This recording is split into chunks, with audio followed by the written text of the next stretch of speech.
I would like to welcome everyone here tonight for tonight's meeting. And I would remind you all that tonight's meeting is being webcast. So members please ensure they speak to the microphone so that they can be heard on the webcast. I have over the past few months undertaken a number of duties representing East Herts District Council. Of those, I would like to just mention one or two. Including the Holocaust Memorial Day event, which was held in this chamber, which was very moving, both as an act of remembrance for past genocides, but also a reminder that we all have a role to play in ensuring a safer future where such events cannot happen. And it made us think of the fragility of all of our freedoms. Other highlights include the tree planting ceremony that I attended to commemorate the coronation of King Charles III at Hertford Castle, attending the signing of Hertfordshire Faith Covenant, and the delightful performance of A Taste of Honey by Sanscruti Dance at Bishop Stortford Library, which was a very entrancing occasion for all of the children from a variety of different communities that were there. I must also report the sad death of former councillor Michael McMunnan, who most recently represented Hertford Rural North Ward between 2019 and 2023. Before I invite members to join me in a minute's silence, I will call on Councillor Bob Deering to say a few words in tribute. Thank you very much indeed, Chairman, for giving me the opportunity to speak. It may be, given the effect of the last election, that there may be a number of members in the room that didn't know Michael McMullen. I think the first thing to say about Michael is he was just a delightful man, a true gentleman in the oldest sense of that word. He was elected so long ago that I haven't been able to find the date when he was elected. It was certainly well before 2019. Through all his time as a member here, he represented rural wards. He was a great country supporter, and the sort of places that were really engraved in his heart, places like Tumwell, Chatmore End, Crouchfield, Sacombe, Chewin, Bramfield, Waterford, Stapleford, and on. We all, I think, for obvious reasons, had a tendency to assume that Michael was of the brewing side of the McMullen family, when in fact he wasn't. And Michael's great passion was the equestrian world. And I must say, just preparing my notes to speak for Michael, I hadn't known, but I do know now that apparently with his wife and family, he did for a number of years organise a very big horse event on Harton Common, which must have taken a huge amount of organisation, and which might just have made being an East Herts District Councillor easier in comparison. Who knows? But he was a delightful man. My personal final couple of memories of Michael were, firstly, that although he'd been a councillor for a long time and I was a new boy, he could not have been nicer to me. He was always very alive to the welfare of the officers here, which clearly was very nice. He served for many years on the licensing committee at a point when far more applications came into the committee than is the case today. He was very committed to that. And I suppose my very final memory of Michael was when he organised a tour of his ward, which was attended by various councillors at the time, and he knew his ward completely inside and out. He will be sadly missed, and I appreciate the opportunity to say a few words in his honour. Thank you very much, Chairman. Thank you. Councillor Ben Crystal. Thanks, Chair. Yeah, I wanted to echo what Bob said, what Councillor Deering said. I worked with Michael for 4 years, and he was always incredibly friendly and helpful. And obviously, the Green Party send our best wishes and condolences to his family.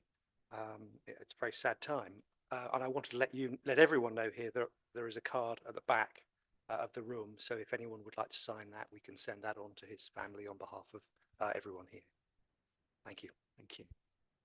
Councillor Goldspink. Thank you, Chairman. I would also just like to say a few words, yes, about Councillor McMillan.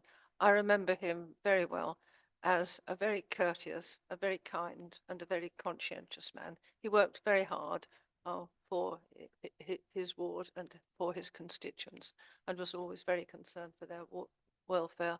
And yes, and he was, Restricted enclosure 4, view the reasons why document 4. oh, 3 in sorry. restricted. I'm so sorry. Yes, he was always very fair-minded, very courteous, and he was a joy to work with. Yes, we will all miss him. And on behalf of the Lib Dem group, we do send all condolences to his wife and family. Just thank you. Thank you. Okay.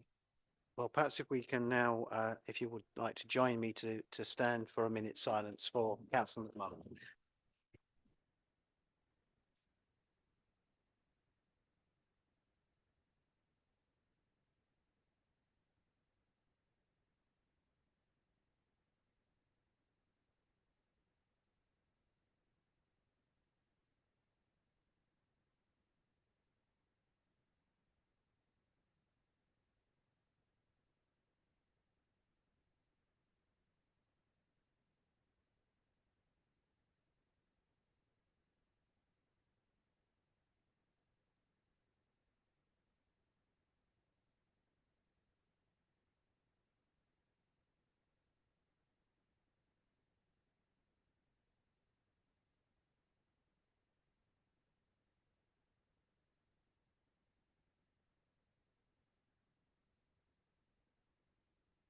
Thank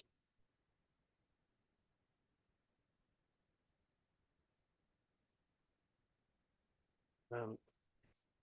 So now we move to item 2 on the agenda, leaders' announcements. Councillor Crystal. Thank you, Chair. Just wanted to welcome you all here tonight. It's great to see so many people here for the budget evening. We've got a full agenda, so I think we move on quite quickly. Okay, thank you. Do we have any apologies for absence? Yeah, we've received apologies for absence from Councillor Butcher, Councillor Clements, Councillor Dumont and Councillor Wolfe. Okay, thank you. So we move to the minute. I'm really sorry, Chair. I think we have an apology from our councillor Frankie Lane. I don't know if that got through to you, but she's Yeah, she's Wolfe. not very well. Wolf, I do beg your pardon. I'm Councillor- so sorry. Yeah, Thank you. Councillor, yeah. Okay, thank you. So we move to the minutes of the meetings of the 13th of December 2023 and the 18th of January 2024. That's pages 6 to 60 on the in the pack, the agenda. Members, there are restricted minutes from the meeting of the 18th of January 2024, and they've been published as a supplementary. So if any members wish to amend or comment on these minutes, we will need to move into part 2. So bearing that in mind, but do members have any comments or amendments on any of the minutes before us?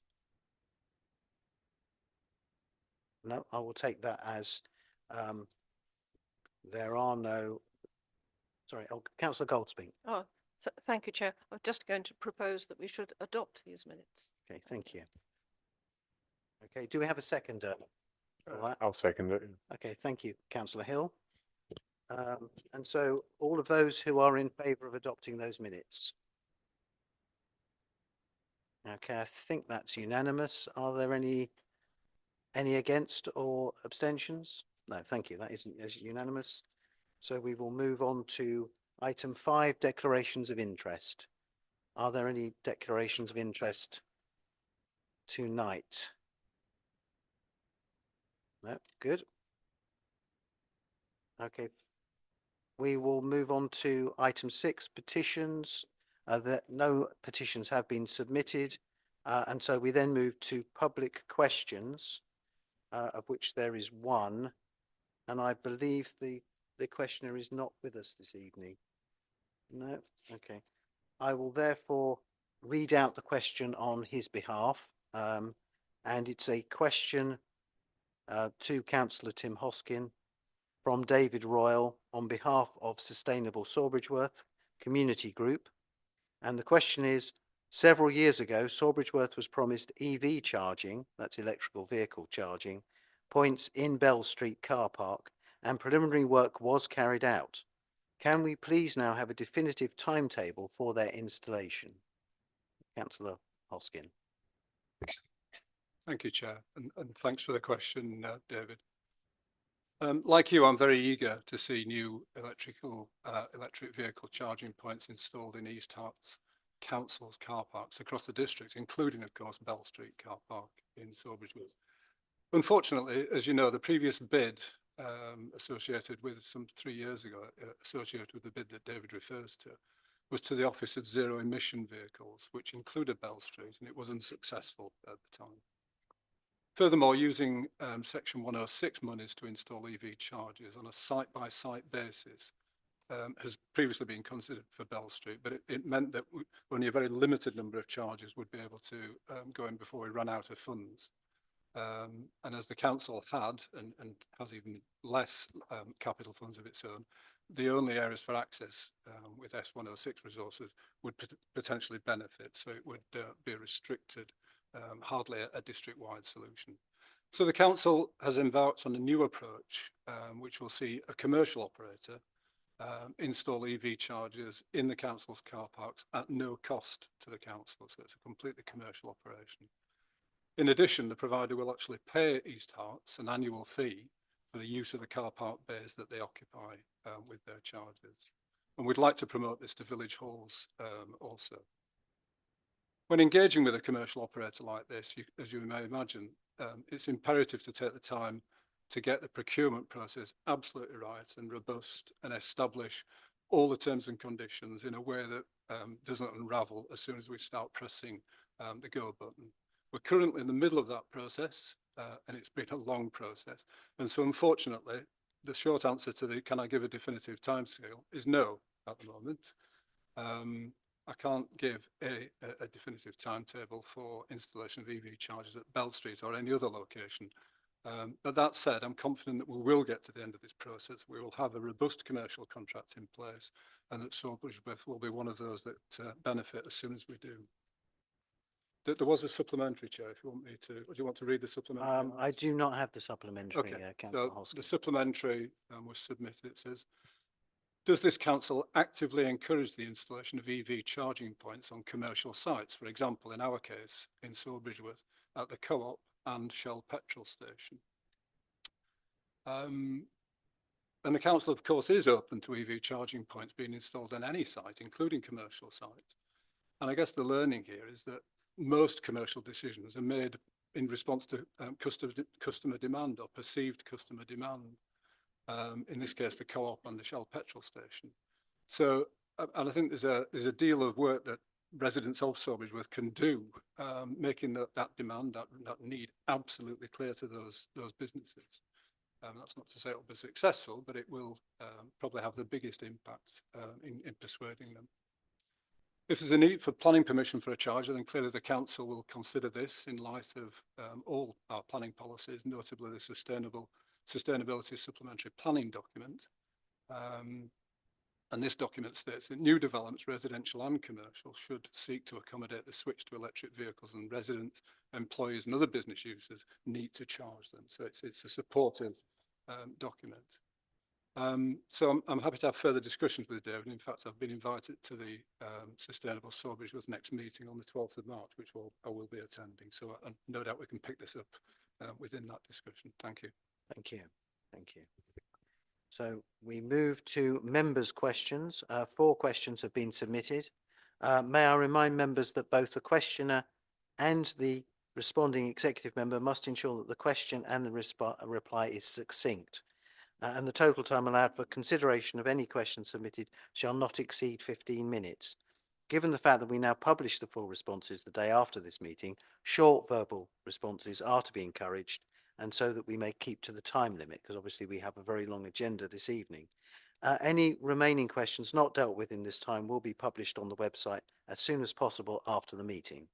So taking the questions in the order that they have been submitted, may I invite Councillor Joe Thomas to ask his question.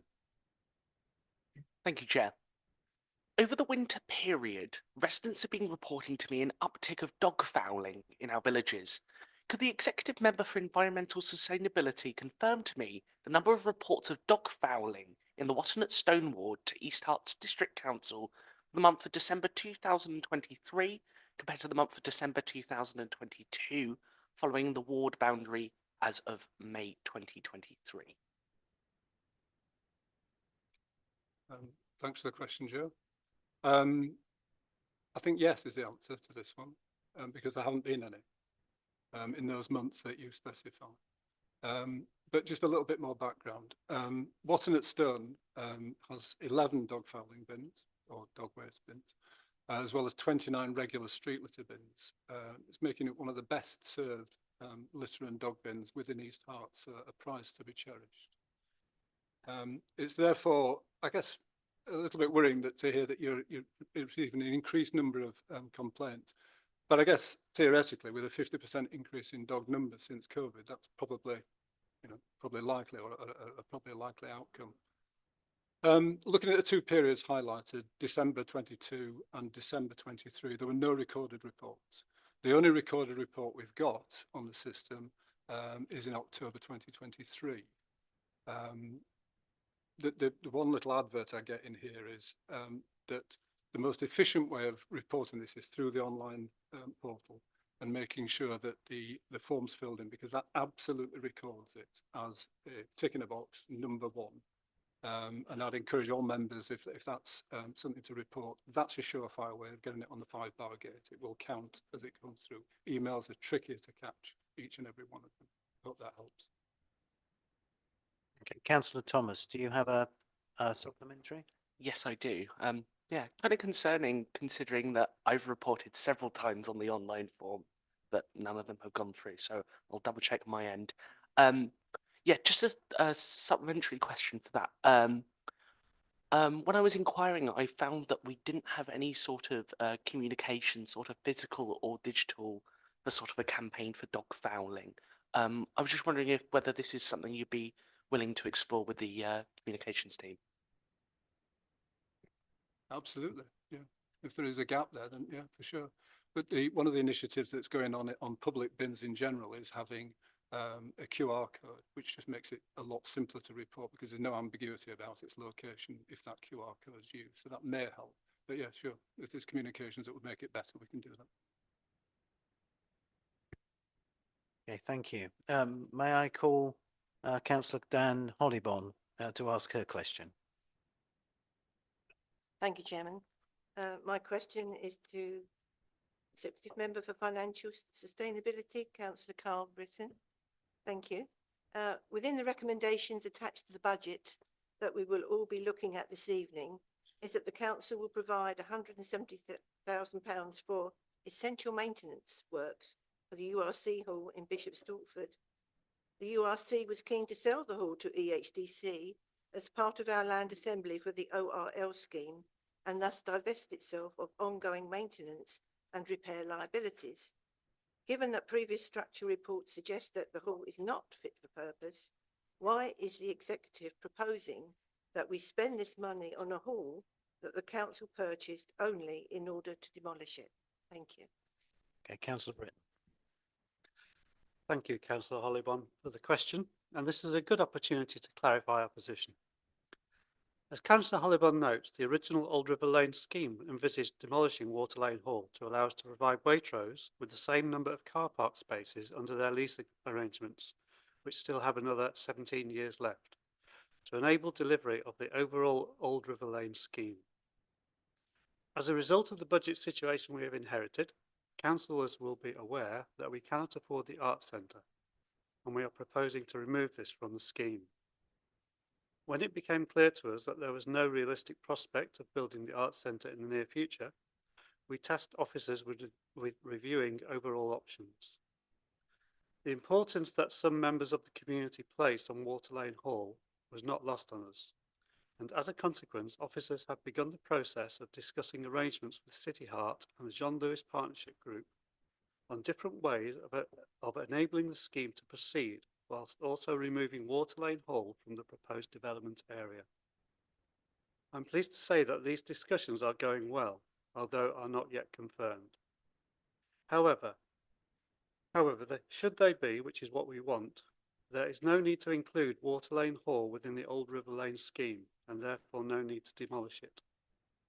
As Councillor Hollybon states, the building is in a poor state and does require investment to keep it operational. We have therefore made provision of up to £170,000 to cover basic costs to keep it open while we consider long-term options for its future. Thank you. Okay, thank you. Councillor Hollybon, do you have a supplementary? Thank you, Chair. Thank you, Councillor Britton. Thank you for your position. I hope you explained it. I'm going to reiterate something again, but given the need to keep a tight control on capital spending, should this be paused, as the executive has chosen to do so with the rest of the ORL project? If the money was to be spent, what is actually required? And can the executive member explain how this spend would represent value for money for residents of Bishop Stortford and indeed across the district? Thank you. Thank you, Councillor Hollybon. In terms of the overall budget situation, although there is a restriction on how much we can spend in capital spending because of the budget situation, that does not mean that we could not spend anything at all. And £170,000 on something like this is not a large amount of money in the overall scheme of things. We felt that the repairs to Walter Lane Hall were based on an estimate that we received some months ago about how much it would cost to bring it up to some kind of standard so that it continue in operational use. We feel it will be beneficial for the community to keep it open while other options are considered. I'm trying to. Did that answer the third? What was the third question? Does that answer your questions? Well, you've had the supplementary, so I can't. Sorry, Chairman, I know I can't come back. I've had my supplementary. Yeah. But unless Councillor Britton can elucidate a bit more, there is something else there, but I can't ask it. I appreciate that. Okay, thank you. But thank you anyway for attempting to resolve my situation and questioning. Thank you. Okay, thank you. Maybe a written response would be useful. Yeah. Okay, thank you. If we move to Councillor Jacobs, would you like to ask your question? Thank you, Jeff. Following nicely on from the previous question, mine is to ask the leader to provide a progress report of the Old River Lane project with as much detail as possible, including information about any projected milestones in this year. Councillor Crystal. Thank you, Chair. Thank you, David, for your question. So there have been a number of changes to the project as a result of the budget situation we find ourselves in. Nevertheless, our attention is to continue with the commercial, retail and residential scheme, with City Heart as the developer, and the Old River Lane Board continues to meet regularly to oversee progress. Our primary aim this year is to get the development agreement with City Heart signed so the scheme can proceed. We are currently in the process of making some final adjustments to the agreement to accommodate some additional changes. This includes amending the red line boundary of the scheme as Carl has described, along with plans for creating a public space until such time as that we have funds for an arts centre or similar facility to be constructed. These changes are significant enough to the original scheme that we require independent legal advice before we can go ahead with including them in the development agreement. We also need to agree the boundary changes with the leaseholders affected. Officers are also making progress on these issues, and we expect to be in a position to sign the development agreement within a few months. Our second aim, once the development agreement is signed, is for our planning team to work with City Heart in order to get a good quality planning application submitted. As we know, the previous application submitted in December 22 had a number of issues associated with it. City Heart are aware of the feedback and will be required under the terms of the development agreement to meet the Old River Lane Board and provide updates on its proposals. Our third aim, which again is something that Old River Lane Board members and officers are working on now, is to determine what form the interim public square will take and how it will be used. At our last board meeting, we discussed some principles and ideas around this, and we plan to explore these ideas with councillors, with members of the public and community groups in the next few months. We know there is a demand to make use of this town centre space, and there are already a number of events lined up, including pony riding and crazy golf. We're not suggesting that we design the space, or we get the space designed specifically for crazy golf or pony riding. But what we want to do is create a space which is flexible and accessible for a variety of people and activities. And so we'll be really interested to hear ideas from councillors and the community. I hope that answers your question. Should anyone want to know more, I would remind all councillors and residents that the Old River Lane Board minutes are published on our website, and that the frequently asked questions on the website are updated as new information is provided. Okay, thank you. Councillor Jacobs, do you have a supplementary? Do indeed, yes. You've mentioned the Old River Lane Delivery Board. It's worth pointing out that the minutes for January's meeting have yet to be published on the website. But my follow-up question was, you talked about a good quality planning permission to be submitted. Is your expectation that will be this calendar year, this financial year, or the next? Councillor Crystal. Thanks, David. So the delivery board didn't meet in January, so there will be no minutes from that. I think we're expecting an application this calendar year. I think that's the hope. Is that okay? Okay, thank you. If we move to question 4 from Councillor Angus Farzad-Wyatt. Thank you, Chairman. My question is to the Leader of the Council. Though it's plainly challenging to arrive at a balanced budget, it appears that the administration intends to continue with the newly created role of Executive Member for Resident Engagement, which has created an additional cost to the taxpayer of around £10,000 per annum. Please, will the Leader of the Council itemise all the engagement activities undertaken by the Executive Member for Resident Engagement, that being Councillor Wilson, in the year to date, and explain why you believe this represents good use of taxpayers' money? Councillor Crystal. Thank you, Chair. Thank you for your question, Angus. We're clearly in tough financial times, and we need to account for the money we spend. Thank you. And based on this question, and much the same question that you asked me last July, you clearly have doubts that spending on resident engagement is worthwhile. We don't agree. You ask about itemisation. So as far as I'm far from convinced that this is a useful measure of what Councillor Chris Wilson does, any more than it would be for any councillor post, and perhaps demonstrates a lack of understanding of the purpose of his role. If it hasn't been clear, I apologise. The point of the resident engagement role is about working, much of it behind the scenes, in championing a shift in approach within the council and amongst members as to our relationship with residents.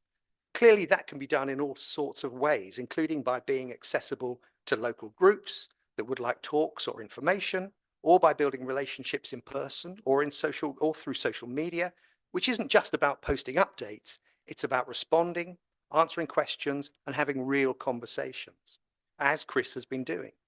It's about explaining what we can do, but equally about what we can't do, helping to tackle one of the big frustrations for residents in a 3-tier system, which is what I'm sure we all are aware. I'm sure you know that Chris prepared the Listening Council paper, which underlies a key part of our corporate plan, and you'll hear more about that later and how we put that plan into effect. He and Councillor Tim Hoskin took the Air Quality Action Plan proposals out into the community to complement the online consultation, where they met more than 80 people in 3 different towns to hear and discuss their views on what they should and shouldn't be done. Chris has been involved in a number of other resident engagement events with Bishop Stortford Bid, with the town's Hong Kong community, and with the neighbourhood planning group in Gilston. He has pushed for changes to the way budget proposals are presented, so that all proposals, both those accepted and those rejected, are made available for all to see. And he'll be starting work with Carl Britton on a budget tour to take the discussions of future budgets out to the towns in the district, so that residents will have a chance for themselves to hear about future budget proposals, to discuss them, and to contribute ideas in person. While you focus on the cost, ultimately, Chris's role is about trying to rebuild links with an electorate that is clearly losing faith in politics and politicians. We've seen that evidence on the doorstep. We see that evidence from survey after survey. and from low turnouts in general and local elections. Last May, the average voter turnout in East Herts was 34.1%. I notice in your ward, the turnout was just 32.8%. Increasing resident engagement brings more trust in local politics, better council decision-making, and higher turnouts in elections. You may not agree, but I think that's a good use of taxpayers' money. Thank you. Councillor Parsadwar, do you have a supplementary? I do. Thank you, Chairman, and thank you to the Leader of Council for the answer on the first part. You spoke about trust in politics and politicians, and I obviously wholeheartedly agree, as I suspect many other members would, that is fundamental to our democracy and to our relationship with our residents. You also referenced the air quality meetings. I note these mostly didn't have East Herts officers present. Some of them didn't give the required notice period. And in the absence of metrics to measure success of this executive member's role, is this all about creating a perception of engagement and a perception of a listening council, rather than actually conducting meaningful engagement with residents and listening to them and engaging with them properly? Thank you. Okay. Councillor Crystal. Thank you. Yeah, thanks, Angus. I don't think it is about doing those things, and I'm surprised that you say there are no metrics available. I mean, I think there could be metrics available, and I'm surprised that that's not what you asked me. So metrics that we could use are annual surveys of attitude to councils, and I think that's been done under the previous administration. There's no reason why we couldn't continue to do that. I think that would be a sensible idea.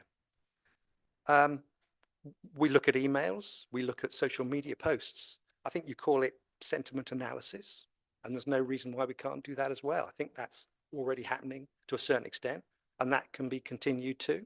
So I think that's an important metric that could well be useful in understanding how residents feel the council is responding to them and listening to them and engaging with them. I mean, ultimately, it's the ballot box, isn't it? That's a very strong indicator of whether they feel a council listens to them. But also, I'd argue turnout. Turnout is a good indicator. So I think, so I wouldn't agree with you. I think there are metrics. But listen, if you have better ideas for metrics, we are always ready to listen. So please suggest some metrics and we can look into them. Okay, thank you, Councillor Crystal. If we now move on to the executive report, which relates to the meeting of the executive on the 13th of February 2024, and is in the pack pages 62 to 207. May I invite the leader to present his report? Thank you, Chair. This report details the 3 recommendations to Council made by the Executive at its meeting on the 13th of February 2024. The first relates to the Harlow and Gilston Garden Town Infrastructure Delivery Plan Review, and I'm presenting it. So the Infrastructure Delivery Plan for Harlow and Gilston Garden Town was first prepared by Arup in 2019 to lay out the details of the infrastructure needed to deliver the housing and other targets in the Harlow and Gilston Garden Town plan. It provides the scale of the infrastructure needed, the phasing, costs, priorities, responsibilities. It identifies any funding gaps and how developer contributions are shared, amongst other things. Clearly, much has changed since 2019, so this plan offers a vital update, one that is expected to be made every 2 to 3 years going forward to keep up with future changes. Though it's only ever going to be a snapshot, it forms part of the critical evidence base for the consideration of master plans, pre-applications, planning applications, and for all other relevant development management processes in relation to the Garden Town. And I'm happy to propose that we approve this updated infrastructure delivery plan. Okay, thank you. Councillor Marlowe, I believe you're seconding the report. Do you wish to speak or reserve your right? Okay. Members, Councillor Buckmaster. Thank you, Chairman. Yeah, I think this is something we need to be really vigilant about, because this is over a very long period, as we know, and the viability assessments, I think a snapshot was mentioned, they're determined at this moment in time. and conditions over a 20-odd year period could change. So I did raise this at the community forum yesterday, that there could be challenges around infrastructure delivery. So we just need to make sure that we are looking at this very closely, because I wouldn't be surprised if over that period, if issues arise over construction inflation, which can be different to other types, we end up with variations coming from the developers and saying, well, we'd like to do it this way or that way, or drop this thing out. So I just think we need to make sure whoever's here over that period of time, it may not be many of us, but we really need to keep a grip on this because the delivery of the infrastructure is so important. Thank you, Chairman. Thank you. Councillor Hollybon. Thank you, Chairman. It's just an observation, if I may. I find pages 66 to 160 illegible. For those of us who may have eyesight problems, of which I'm one of them, I cannot read that at all. So next time, could we please have it larger font? It may mean more pages, but I need to see what I'm voting on. Thank you. Thank you. Yeah, thank you for that observation. Are there any other members? Councillor Bob Deering. Thank you very much, Chairman. Well, just to say, the Conservative Group echoes what Eric has just said. In principle, we are clearly supportive of this. This is a major project in East Herts, but Eric makes some, if I might say, some very, very good points. So, subject to Eric's points, we are completely supportive. Thank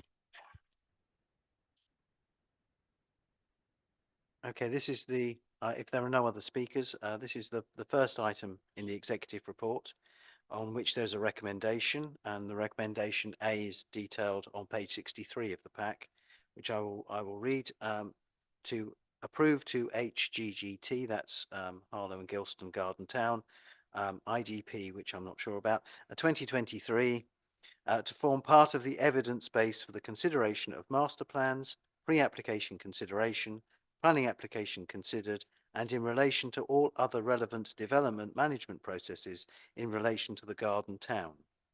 So members, could you, by a show of hands, show whether you are, show whether you are in favour of that recommendation?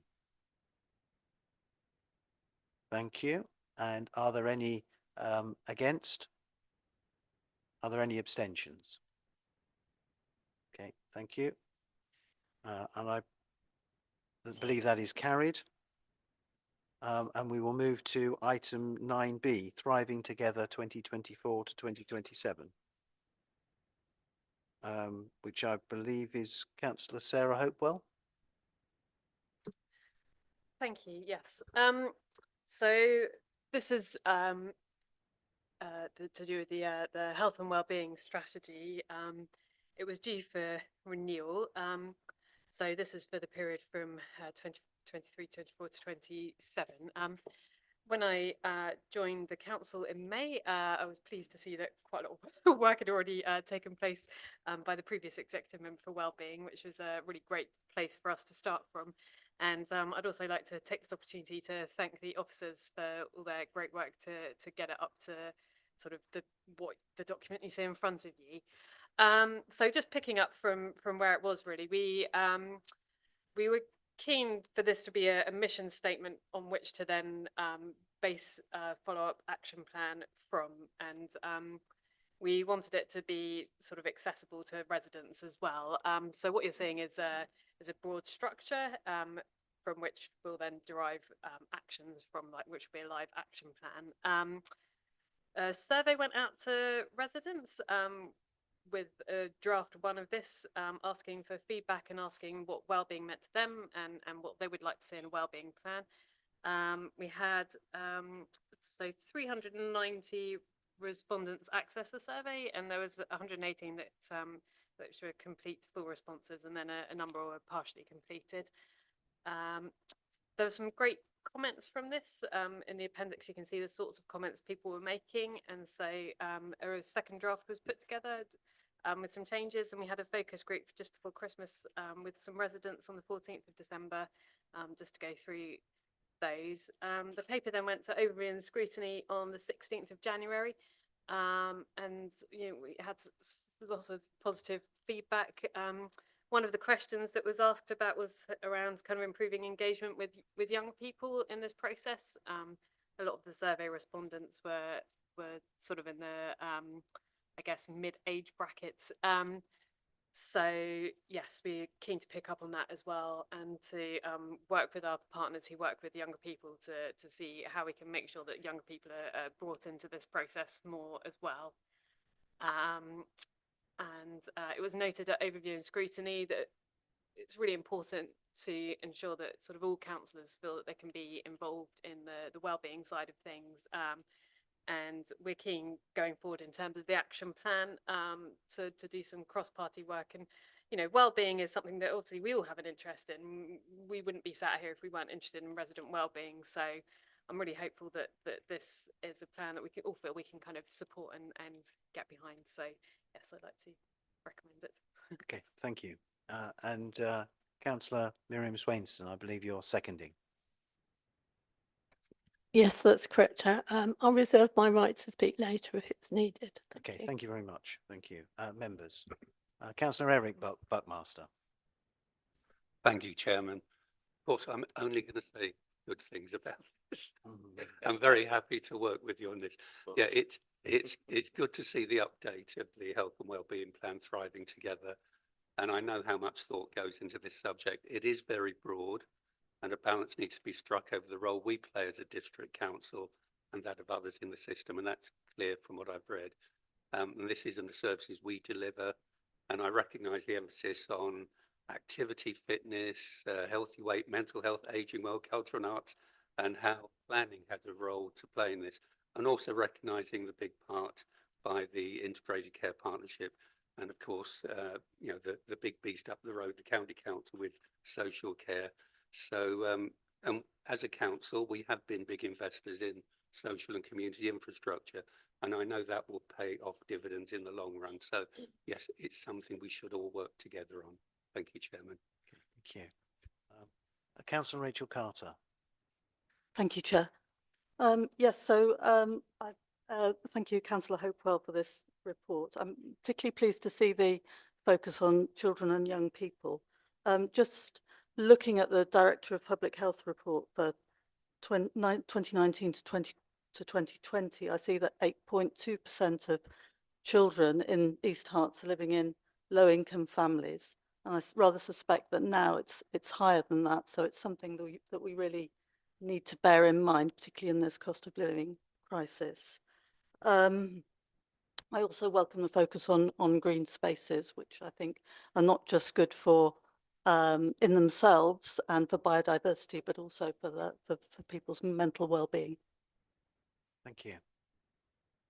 Any other members wish to speak? Councillor Bob Deering. Thank you again. Just to have said it, the Conservative group obviously welcomes this report. Thank you very much, Sarah, for your gracious acknowledgement of what we did in our administration, and in particular Eric's work. Fantastic. Yeah. So we're thoroughly supportive. It's great that you're keeping it going. We will definitely be voting in favour of this. Thank you. Okay, thank you. So if we now move to a vote, so the recommendation to council is to approve the Thriving Together Health and Wellbeing Plan for 2024 to 2027. So members, may I have a show of hands for those who are in favour of accepting that recommendation? Okay, thank you. Are there any against? Any abstentions? No, so that's carried unanimously, thank you. And we move to item 9C, which is the revised East Herts Council Safeguarding Policy and Procedure. So I think that's Councillor Marnie Goldspink. Thank you, Chair. I'm very pleased to present this updated safeguarding policy tonight. I must begin by thanking the officers very much for all their hard work and expertise on updating this policy. I would also like to thank Councillor Boylan, who was the previous executive member for neighbourhoods, for all his work on the policy in the past and for his continuing assistance this year. Thank you very much. Thank you. This policy was last reviewed in 2020, and this amended version incorporates several changes which are detailed in section 2.11 of my report. I will read them later if you wish. Safeguarding is a very important statutory duty for the whole council. In fact, we all share the responsibility for protecting our residents from harm and abuse. We need to be especially aware of our duty of care towards children and vulnerable adults. This policy has been seen by the independent chair of the Hertfordshire Safeguarding Board, Elizabeth Hanlon, and she was very complimentary in her assessment of it. We might perhaps have the impression that abuse does not happen in East Herts, but that would be a false impression. Abuse can and does happen in our district. In fact, there have been 21 cases reported here in the last 3 quarters, since March 2023, 21 cases, many of them related to mental health issues. So it is really important that we know what to do whenever we suspect that abuse might be happening. The new overview of safeguarding policy, right at the beginning, it's like an introduction. And this introduction gives a brilliant, clear guideline as to what we should do if we suspect abuse or see abuse. And so if we follow that, we can all know exactly what we should do, and we should be confident that we are following correct procedures. In summary, I believe that the revised safeguarding policy is an excellent policy. I commend it to you all, and I do hope that you will vote for its adoption tonight. Thank you, Chair. Okay, thank you. And I believe Councillor Dar is next. That's right. Thank you, Chair. Do you wish to speak, or? I'll reserve my right. Thank you. Members, are there any members wishing to speak? Councillor Deering. Well, I will, just to say that this is obviously a very good thing and we completely support it. Thank you very much. Okay, thank you. So if there are no other contributions, we can move to the vote. The recommendation is to adopt the revised safeguarding policy. And I would ask for a show of hands of those who are in favour of that recommendation. Okay, thank you. Are there any against or abstentions? No. Okay, thank you. That's unanimous. And so we move to perhaps onto the main items for the evening. And item 10 is the budget 24-25 and the medium-term financial plan, which is contained in the supplementary agenda 1, pages 315 to 320, but noting that the fees and charges section is now in supplementary agenda 4, pages 79 to 80. But I invite the Executive Member for Financial Sustainability to present the report. Thank you, Chair. The reports provided set out the budget for 24-25 and the medium-term financial plan and the capital programme. Also included in the appendices are the savings proposals put to members of the Executive, a statement of reserves, a statement of fees and charges, and finally a Section 25 statement on the robustness of estimates and adequacy of reserves. The Council is legally required to set a balanced budget, and I am delighted to be able to say that this budget proposal presented achieves this. The document provided in Appendix A is the proposed budget and medium-term financial plan. Since last year, we have slightly changed the format of this report. In previous years, the required savings were shown under a heading of Transforming East Herts Savings between the cost of services and the corporate budgets. To the casual reader, it may not have been wholly clear that these were targets and not identified savings. The current format removes this section completely and shows the net budget position for each year at the bottom of the report. This hopefully gives a clearer picture of the true position going forward. The Transforming East Herts programme is continuing. It is an extremely important programme of change that will modernise the council and its operations. The savings from this are shown under the heading of savings implemented under existing delegations and detailed further within section 1.9 of the report. Considering the net cost of services in Appendix A, you also note the inclusion of the net income from Hertford Theatre as a new category. Also note that the figure of 4.739 million under capital expenditure charged to a revenue account includes the 3 million for Hertford Theatre agreed in 2023. Aside from this, most of the service cost increases this year reflect general inflation. In the corporate budget section, we are beginning to see the effect of borrowing on the minimum revenue provision and interest payable on loans. The cost of servicing debt has risen almost 2.5 million in comparison to the budget of 12 months ago, and is only marginally offset by an increase in investment income. The £4 million cost of servicing debt is now 30% of the total value of our council tax receipts. Whilst the capital projects that have given rise to this borrowing will undoubtedly bring many benefits to residents of East Herts, the cost of this borrowing will shape the budget and medium-term financial plan for several years to come. Whenever large-scale borrowing is undertaken, the first few years are almost the most difficult, as the interest burden is at its highest, and this is where we are right now. Beneath corporate budgets, the effects of the savings programme are shown. A total of almost £1.2 million of savings have been incorporated into the budget for this year. If we exclude the capital expenditure charged to a revenue account already mentioned, the savings effects almost entirely cancel the effects of inflation, leaving the cost of services at a similar level to the budget of 2023-24. This represents a great outcome for the residents of East Herts, and I thank officers for all their hard work in achieving this, though with the cautionary note that these savings still need to be achieved at a practical level. The remaining increase in costs for 24-25, therefore, is almost completely due to the cost of servicing our debt. Moving on to funding, we have been fortunate this year to receive an overall increase in funding from government.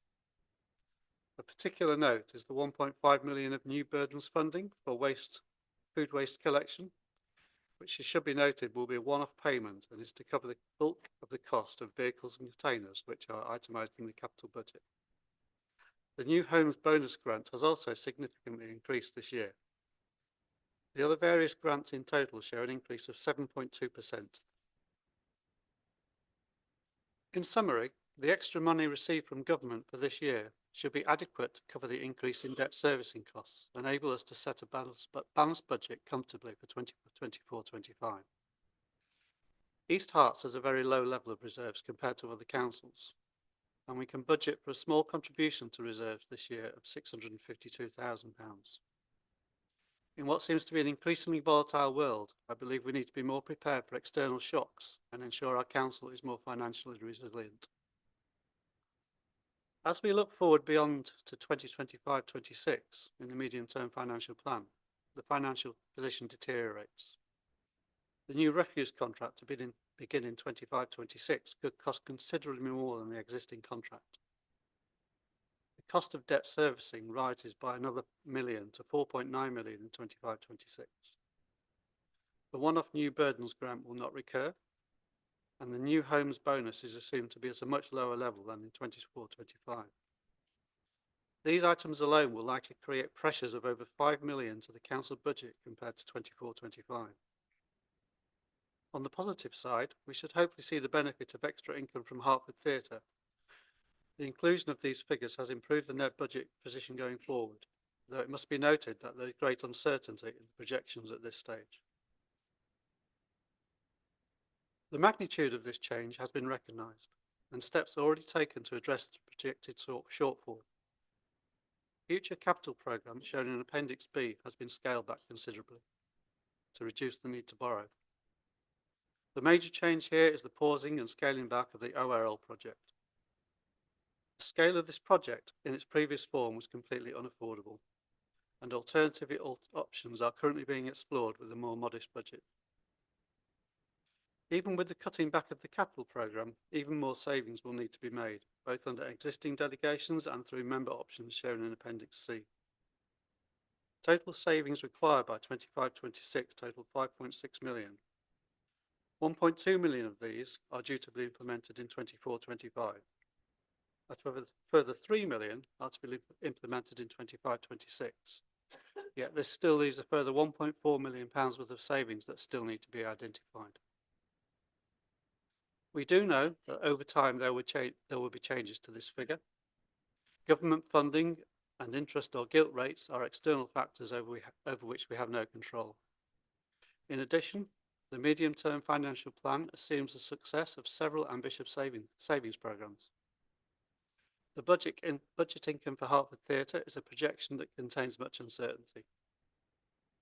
We do know, based on current estimates, that 25-26 is likely to be very difficult. Hence the aim to increase reserves this year, if we can, to provide a little bit more breathing space next year.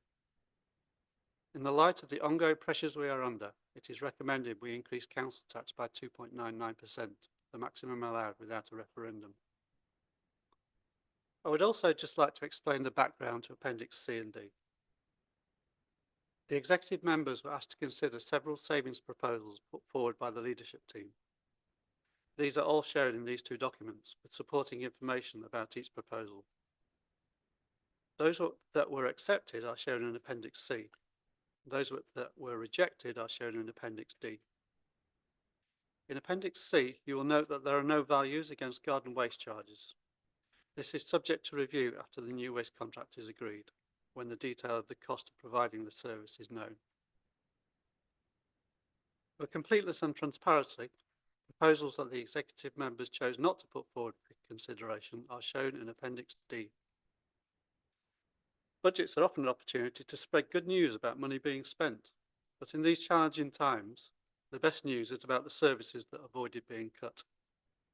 We strongly feel that budgets that affect the most vulnerable, such as citizen advice and blue badge off-street parking, should be protected, along with services that benefit community groups, such as the Community Grants and Community Alliance. We also felt that the economic development and planning and enforcement budgets fund essential activities that provide great value to residents of East Herts. In the light of the remaining 1.4 million shortfall for 25-26, we need to continue to look for further savings to protect these services in future years. Members and the public may wonder how the Council has arrived at this very difficult position. Sometimes a year-on-year comparison does not convey the bigger picture, but a comparison of budgets from 2020 to 21 and the forecast for 25 to 26 shows how the East Herts Council finances evolve over a 5-year period. To start from an income perspective, the forecast cash received from the government in 25-26 is currently forecast to be the same as in 2020 to 2021. Yet over that period in question, we have seen inflation of 21% already, with another year to go. This real terms reduction is causing councils problems across the country, with surveys suggesting as many as 1 in 5 are looking at bankruptcy within the next 12 months. A survey released today suggested that 1 in 2 are looking at bankruptcy within 5 years. In terms of council tax, we have seen receipts of 10.7 million in 2021 to rise to a forecast of 13.1 million in 25-26. This is a 22% rise, made up of a below inflation rise per household of 15.5% and a 6% increase in the council tax base. In total, our income has risen by 2.4 million over a 5-year period. Total expenditure in 2020 to 21 was 16.3 million, and this is forecast to rise to 20.6 million in 25-26, a rise of 4.3 million. The primary cause is the cost of finance. Totaling the net cost of servicing debt and investment income, there has been an increase of 4.6 million between the budgets of 2021 and 25-26. Taking away this finance component, general costs of council operations are forecast to reduce over this period. Given inflation of over 20%, this is quite a remarkable achievement. It should be noted, firstly, that many of the forecast savings still need to be realised in practice, and secondly, that income from some of the investments made will act as an offset to the cost of the services. In summary, where we are now is the position that we need as a priority to bring our income and expenditure back into balance over the next 2 years. I do not believe this council should have any problem balancing a budget this year, but 25-26 onwards remains a concern.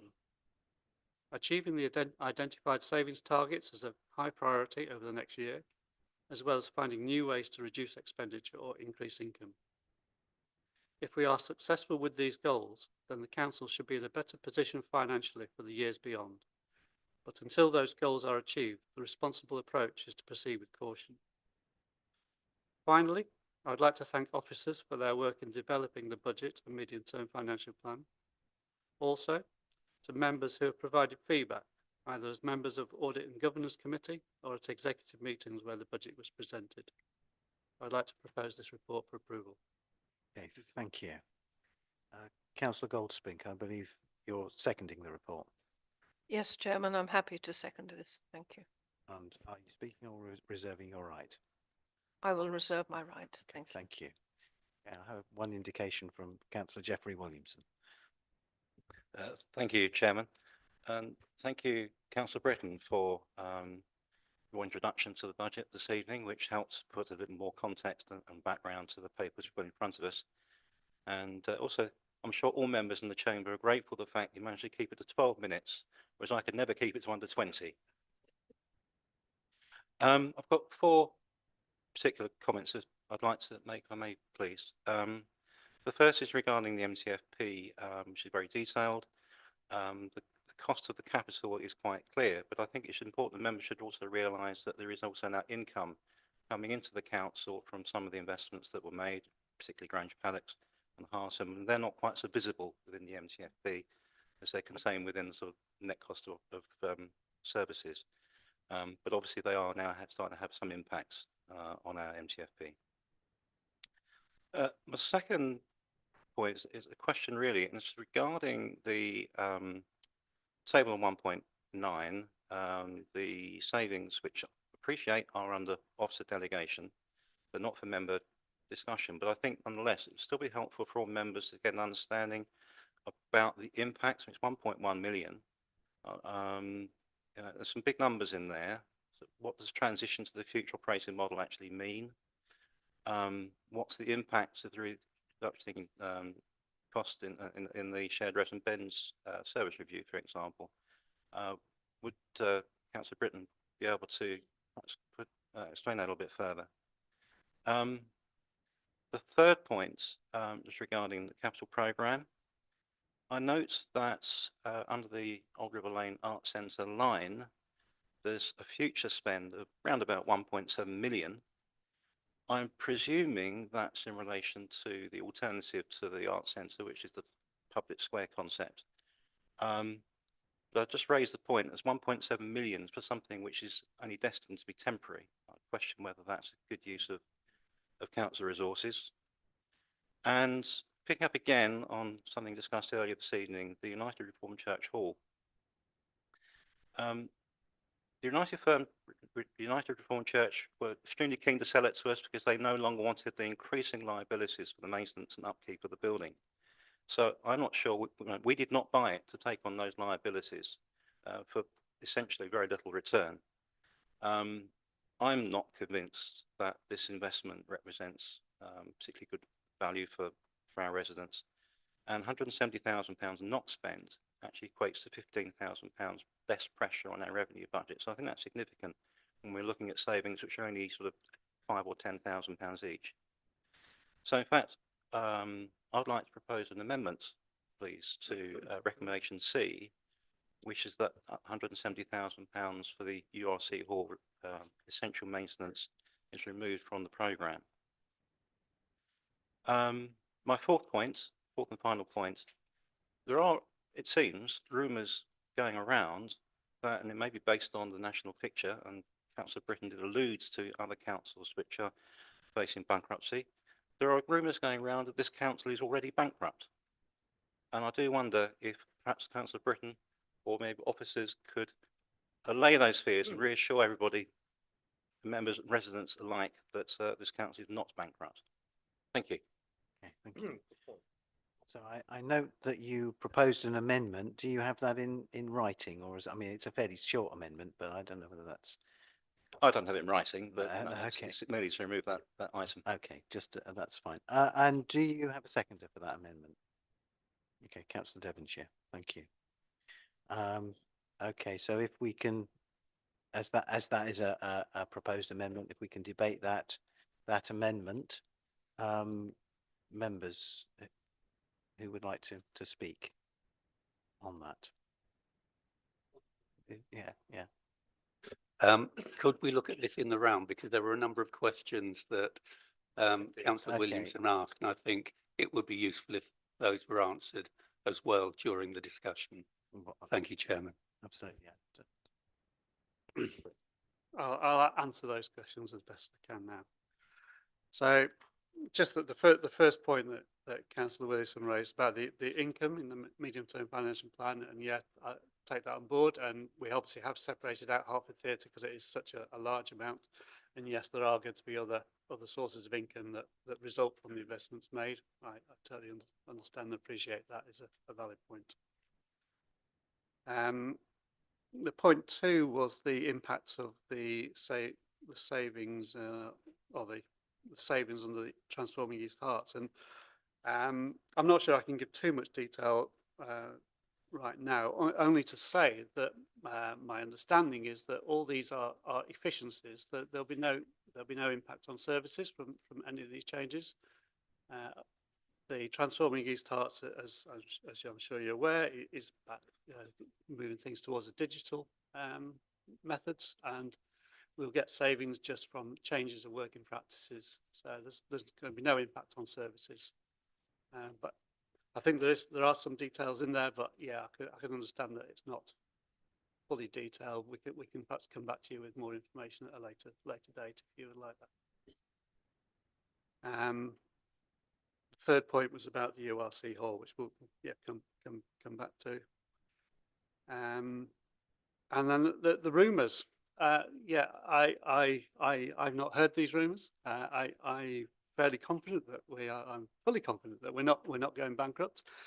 I was interested to read when I read this survey today that said 1 in 2 are expected to go bankrupt in the next 5 years. My reaction was, thank goodness we're not one of them. So I feel confident that although we have savings to make, those savings will materialise. We are already looking at other ways of saving money within the various operational departments, and some savings are kind of not kind of fixed, but are being thought about. So I think that there are options coming up which we'll be looking at over the course of the next 12 months, which will hopefully close that budget gap and mean that we can go on a financially secure footing for the next several years. Just to talk about the URC hall now, the £170,000 for the URC hall. You did say that it's £15,000 pressure on the budget, which looks about right to me. So I'll not disagree with that off the top of my head. £15,000 in the context of 1.4 million is a very small percentage. It's 1%, isn't it? So I don't believe that that's a significant impact on our budget.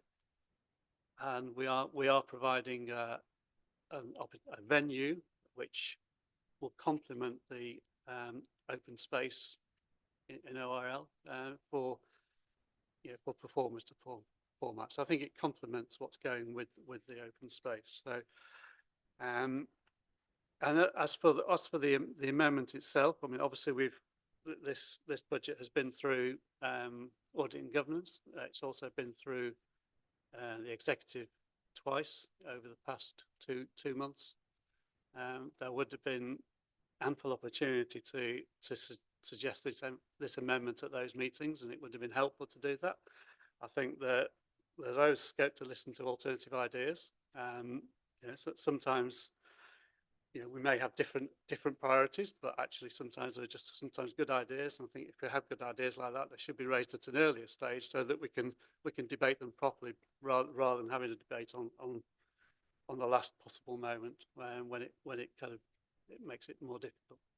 So I think I hear what you say. I would prefer the budget to continue as it is, and maybe in future years, if you do have something like that you wish to raise it at an earlier stage so that we can have a discussion and take it forward from there. Thank you. Councillor Estop. Thank you, Chair. I'd like to thoroughly oppose the amendment. The United Reformed Church Hall, true, it's a bit shabby. It's not being looked after very well, but it is structurally sound. It is used regularly, and a lot of people attend it. And so that is the foundation, that it is a community facility which is protected by planning policy. And so you can't, you can't just neglect it and let it go, because that's conflicting with policy. And it is an asset, a registered asset of community value. And so again, it's got that formal recognition of something that is actively in community use. What we've heard tonight and the updates on ORL show that the council is beginning to show some agility around what's going to happen over this very large and important site.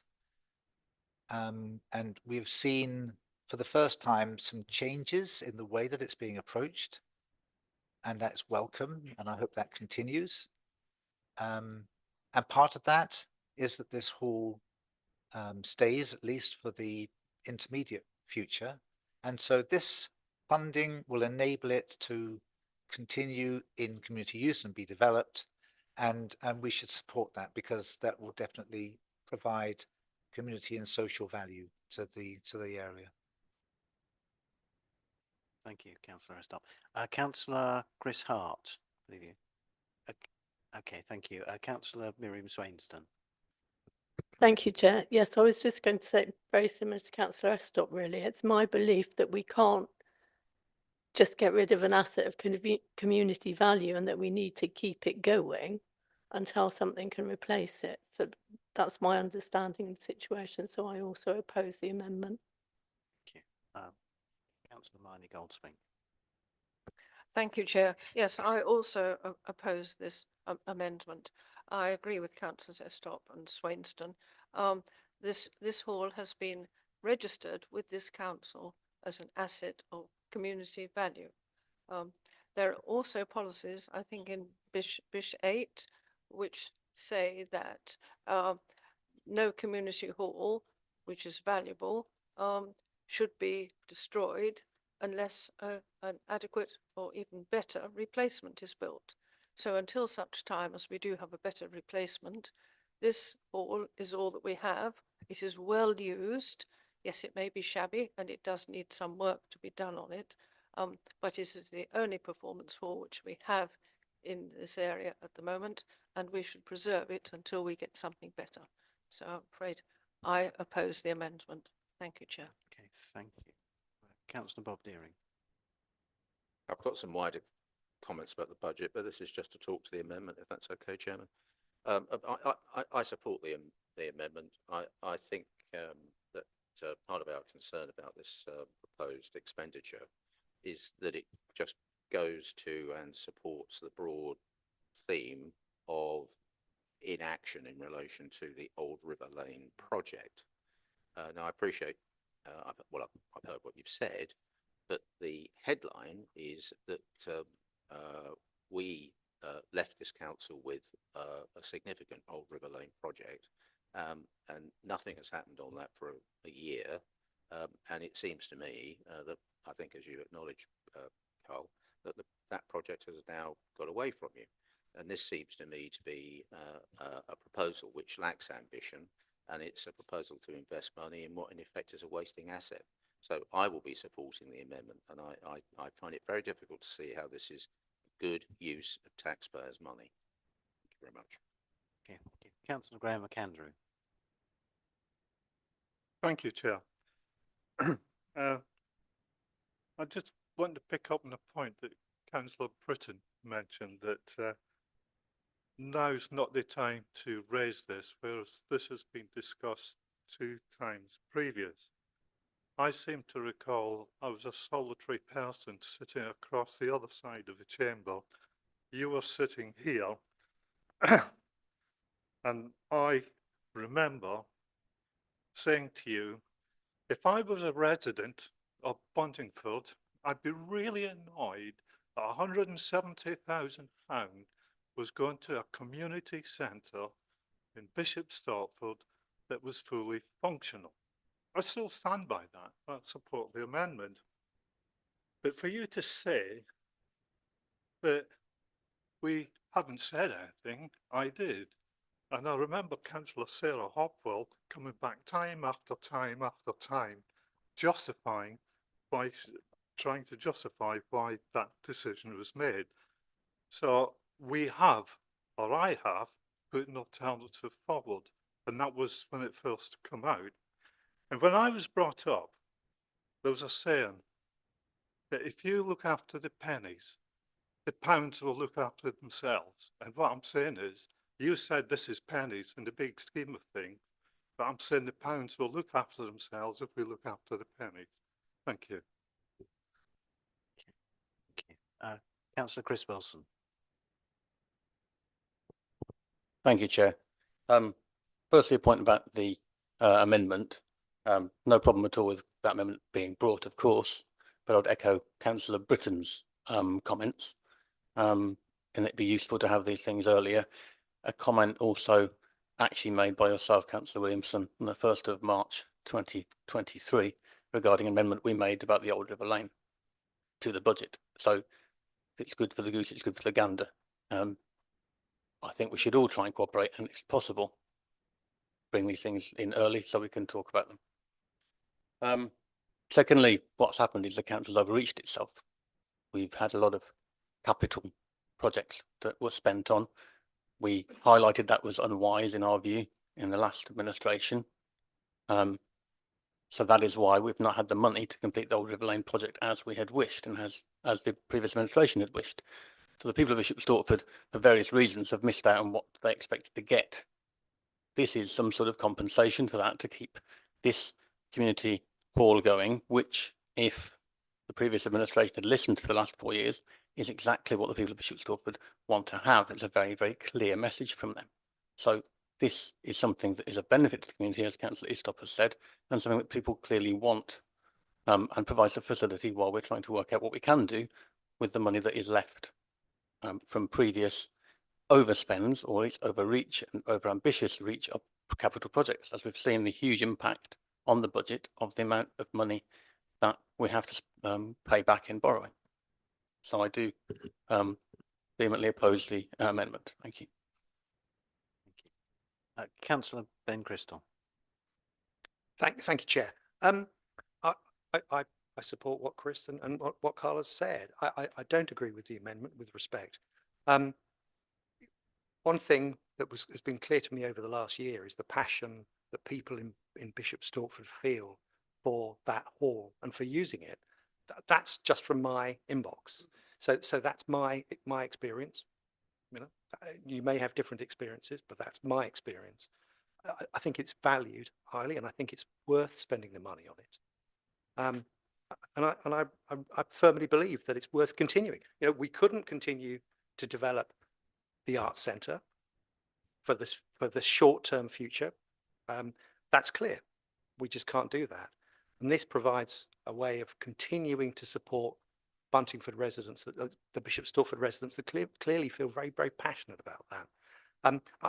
I'm concerned by Graham's raising Buntingford as the problem is that kind of rhetoric is divisive. It's divisive within our own district. So you know you've spent 24 years in power in the district, and you've worked hard to ensure that the district was a whole, was, you know, the communities worked together and it was positive. So I think it's sad to see you saying that kind of divisive kind of using it as an argument against why spending in one place shouldn't be happened because of what about the other people. You know, there's always going to be those difficult decisions, and you know that better than any of us. You've been on the council far longer than me. You know that. So why be divisive? That's not good local politics, Graham. I'm really disappointed. Okay. If it's a point of clarification. I was only responding to Councillor Carl Britton statement saying that nobody had brought anything up prior. I did, and I produced the evidence. Okay, thank you. Well, that's no. Councillor Diane Hollybon. Thank you, Chairman. Just an observation before I ask my question. I am disappointed with some of the way the questions have been responded to this evening. And to me, I know politics is there, but there's no need for the sniping that has been going on this evening. But now I will ask my question. And it's to you, Councillor Wilson, please. Can you justify the numbers that you said that you had from the residents of Bishop Stortford saying they wanted the URC hall open? How many of these people? Can you give me the figures, please? Thank you. Is that? I don't. I mean, if you wish to respond. I would just say if you'd like, you could trawl through the Facebook pages of Civic Federation, many of the Facebook groups. You could go and talk to people on the doors. You could look at the Bishop Stortford Independent. I think it's quite clear that there's a very big groundswell opinion, and to be honest, you need to listen to that. I don't really want to get into a debate between one and the other. Sorry, Chairman, I need to defend myself here. I appreciate what Councillor Wilson is saying. Not everybody does Facebook. Not everybody reads The Independent. And I do work within my community very, very hard. So I get an awful lot of information and feedback. On the ground is where you need the data, not on Facebook and anything else. Thank you, Chairman. Okay, Councillor Devonshire. Thank you, Chairman. It's unclear to me how the 170,000 figure came about. It's a fairly clear figure, so I'd like to know where that comes from. Councillor Estop said that there's no structural, that building is structurally sound. That's not what I understand. I understand there is some structural movement there. And if that is the case, £170,000 is going to be a drop in the ocean to try and sort that out. And then going back to Councillor Chris Wilson's point about the pause to the ORL scheme. I know it's only been paused for about 9-10 months now, but that has had a significant effect on that budget. It's been so eroded by inflation that you're never going to get an arts centre on that site. Thank you. Okay, thank you. Do you want to, Councillor Britton, do you want to respond to the point about the 170,000? Yeah, the £170,000 comes from a building appraisal summary report that was produced in November 2022. And it identifies a number of changes or a number of upgrades to the building. I think there's about 28 different line items. I won't go through them all. I have got it. I can send it to you if you wish. But that's where the estimate comes from. Thank you. I think that was offered. Yes, Councillor Jacobs. I'm slightly puzzled by the strange fixation on this one budget line, which is a relatively small amount of money, has already been said, but you clearly have to invest in a building if you're going to retain it to stop it deteriorating further, which would increase the amount of money that the council eventually has to spend on it. Even if we were to dispose of it, we need to keep the building in good working order. I'm glad that the leader has changed his mind about the future of this building, because in this chamber a few months ago he was arguing we should demolish it. So I'd welcome that change of position. And in terms of the metrics, the numbers of people in Bishop Stortford supporting this, obviously it's difficult to quantify that, but we did have a public meeting in Bishop Stortford this time last year, which was attended by well over 200 people, which I think was a clear demonstration of support for retaining that hall. Okay, thank you. Okay, well, I have no one else indicating to speak with regard to that amendment. So I suggest that we move to a vote on that amendment. Oh, sorry, Councillor Hart, you did want to speak. Yeah. Okay. This is more of a question, really. The only thing I'm a bit concerned about, obviously, is I'm well in favour of retaining community resources, and a very important part of the fabric of East Herts. What I'm a little bit concerned about is obviously if the savings that have been identified in other places are not realised, and some of them are a bit vague. Like, for instance, the digital transformation. I think it's anticipated that that we're going to have a 10% saving on our staffing budget with this digital transformation. I've yet to experience a digital transformation in my many years in local government that has achieved anything like a 10% saving in staffing. If anything, we end up with more staff, not less. Yep. So I'm just a bit curious where these figures have come from, and the thing I'm a bit concerned about is if my money is earmarked for preserving a community. Excuse me, resource. Councillor Hart, is this about the amendment or Yes, about? I'm coming to that. Oh, okay, thank you. If money is earmarked for maintenance for a building that may or may not be used, or may not be demolished at some future stage, or may or may not be sold off at some future stage, and these other savings are not realised, what is the implication for the savings we've earmarked we shouldn't be doing for community groups like CAB, and would we be in a position of having to cut those budgets later on because we've committed money to the maintenance of this hall without really being entirely clear that the savings we've identified in other areas actually can be achieved? It's circular, but get the drift. Okay. Councillor Britton? I think this is just a question of confidence, isn't it, as to how likely we are to achieve those savings. I feel very confident that we will. We have got plans to kind of monitor the progress over the course of the year to ensure that those savings do transpire. So I don't feel that this amount of money creates a risk to any other service. I believe that we will achieve the savings that we're setting out to achieve, and we'll find the new ones that we need to find to cover the whole for next year. Okay, thank you. Okay, Councillor Deafley. Oh. Thank you, Chair.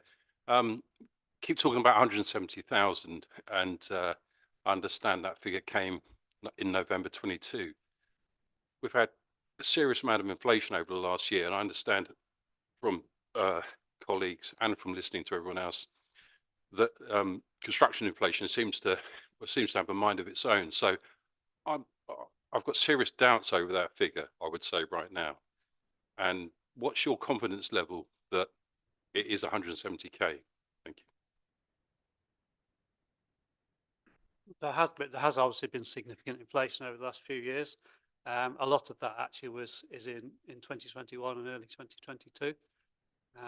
There has obviously been inflation since then, and I take your point that construction inflation can be different to general inflation. I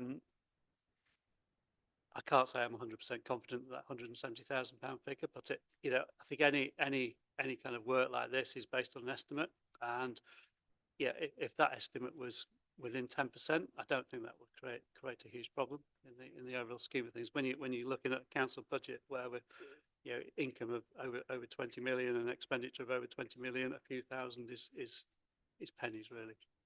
I know we have to look after the pennies, but I don't believe it's a significant factor. Okay, Councillor David Andrews. Yes, thank you, Chairman. The question of inflation had risen in my mind as well. In a rough calculation, we're probably in excess of £220,000 now. And just as an aside, and I run the risk of being accused of being political here, but just as an aside, I do hope the members representing Buntingford are in a good position to explain to the residents in Buntingford and to my residents, a great many of whom have benefited from the Buntingford swimming pool over the last 20, 30 years, that this is money well spent. Thank you. Councillor Hopewell. Thank you, Chair. Seems how you're determined to bring up Buntingford. Just as an update, we have heard from Hertfordshire County Council, who owns the building, that they, unfortunately, due to their own savings that they're having to make, do not have any capital or revenue set aside. We've also heard from the Department for Education that they are ending their payment towards the pool from next year. So any investment that would have been made, firstly, would not have been enough to cover the repairs, and also would not have saved the pool in the current format that it is, because building owners aren't in a position to make those investments. However, that said, we are working extremely hard in Buntingford to save the pool. We've got a fantastic group of residents. We've had agreement in writing, in principle, that Hertfordshire County Council would be willing to lease the pool on a peppercorn rent pending a viable business plan.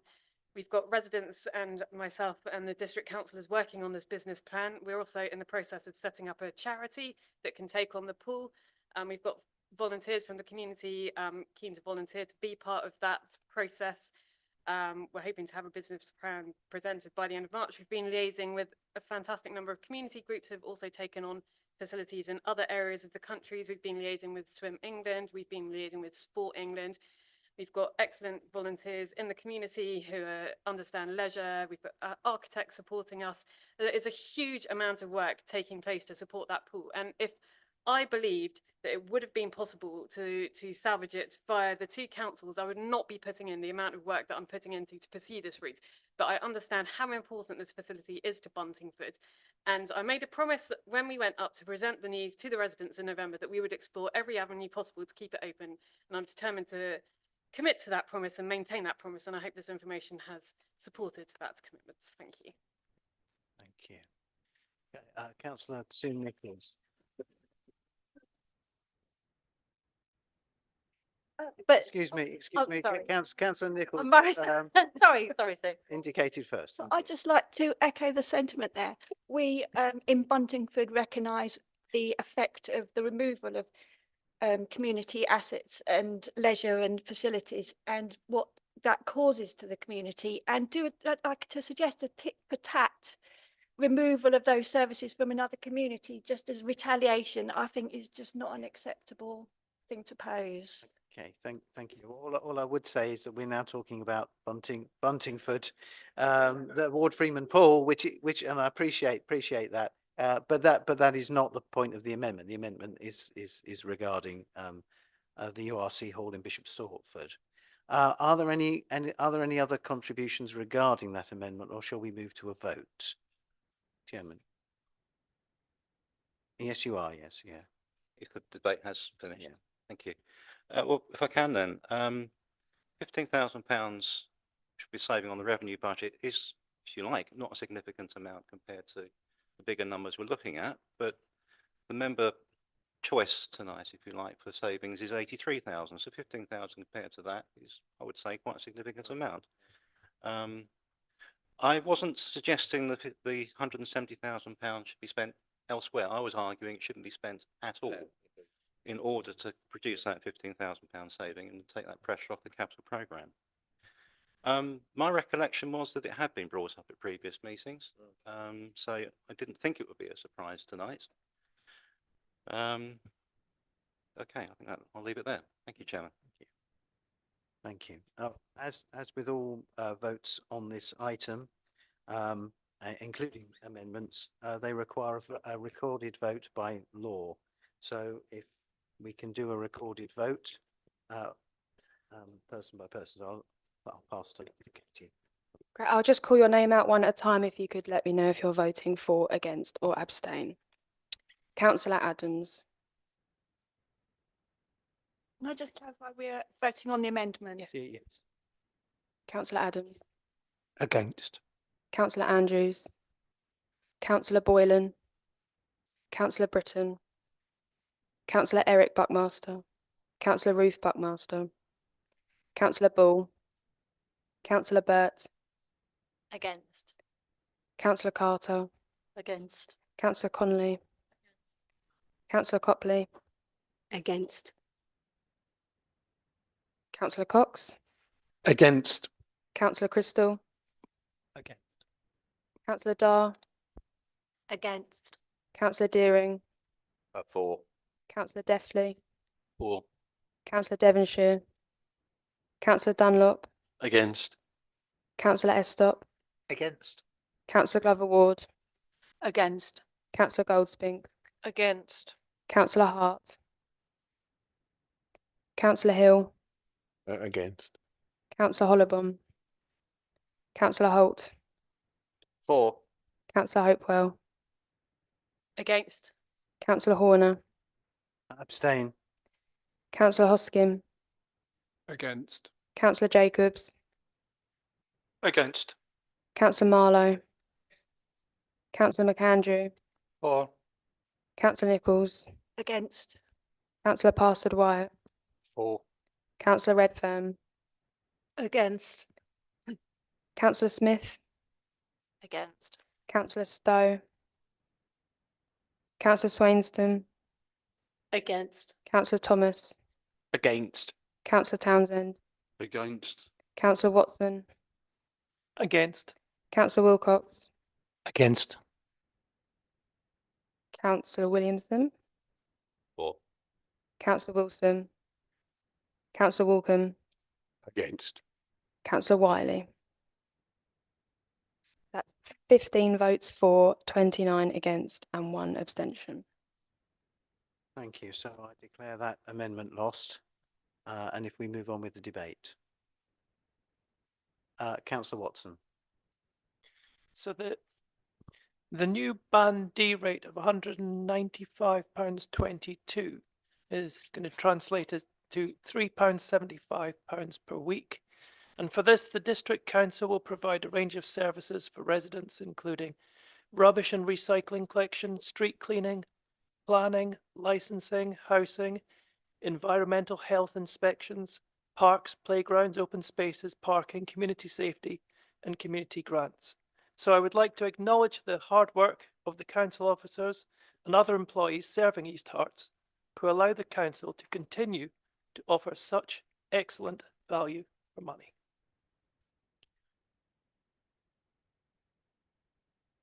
Are there any other members wishing to speak? No, oh, Councillor Bob Deering. Thank you. I wouldn't want to go ahead of anybody else, but there's no one else. Okay. Okay, so in terms of from our side, wrapping up our comments, I first of all would like to acknowledge the work that's gone into the budget. As people in this room know, I do similar work in another place. There's other work, so thank you to you and your officers. I'd also like to thank you, if I heard you correctly, and I think I did, saying that the capital projects that we undertook are welcomed. I'd like to draw that in complete distinction from Councillor Wilson's comments, and it's appreciated. There's absolutely no question that the benefits of Hertfordshire are already benefiting from the developments that we put forward and will continue to do so. So it's appreciated that you acknowledge that. Thank you very much.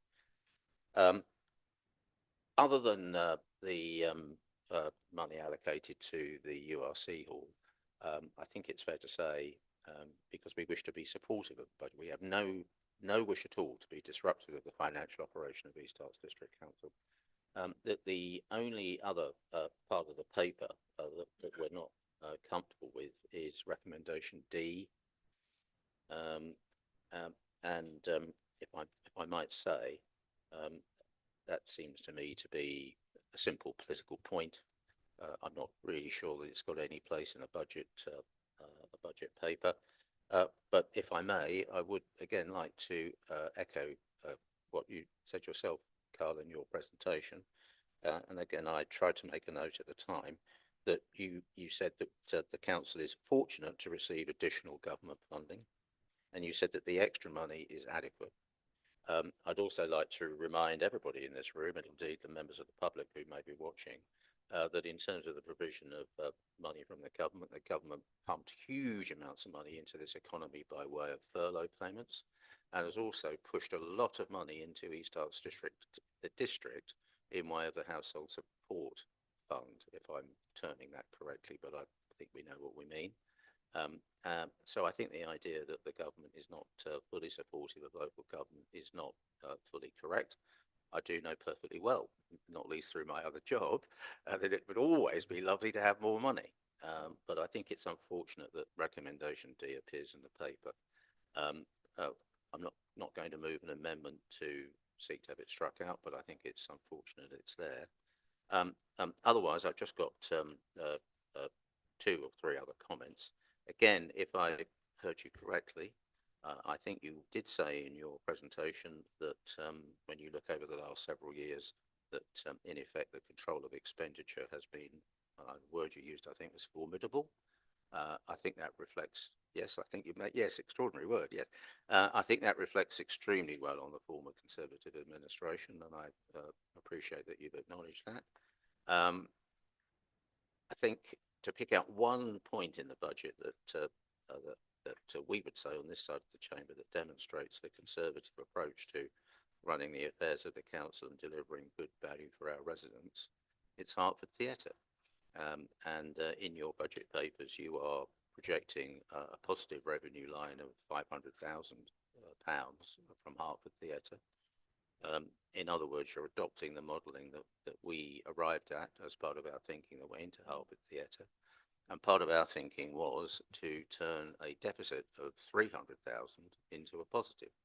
So the effect of it is that, you know, again, we're grateful to you. You've acknowledged that the effect of the approach we've taken to the theatre is an £800,000 turnaround that will benefit the residents of this district, as well as the provision of the theatre. That's something which I think speaks volumes. And if I might very finally say, I was disappointed in your leader's comments in relation to what's been said in the chamber tonight about Buntingford. We all know perfectly well what the residents of Buntingford are saying. And all that Councillor McAndrew has done is basically acknowledge what the residents of Buntingford are actually saying. It cannot be right that if you want to be a listening council, that you only listen to the views that are convenient and you don't like the views that are not convenient. Councillor McAndrew did absolutely nothing wrong at all by simply alluding to what the people of Buntingford are saying. I'd like to leave it there. But on those remarks, and again to repeat, it is absolutely not the wish of this side of the chamber in any way to be disruptive of the running of the council. We will be voting in favour of your budget. Thank you very much. Thank you. Councillor Wilson.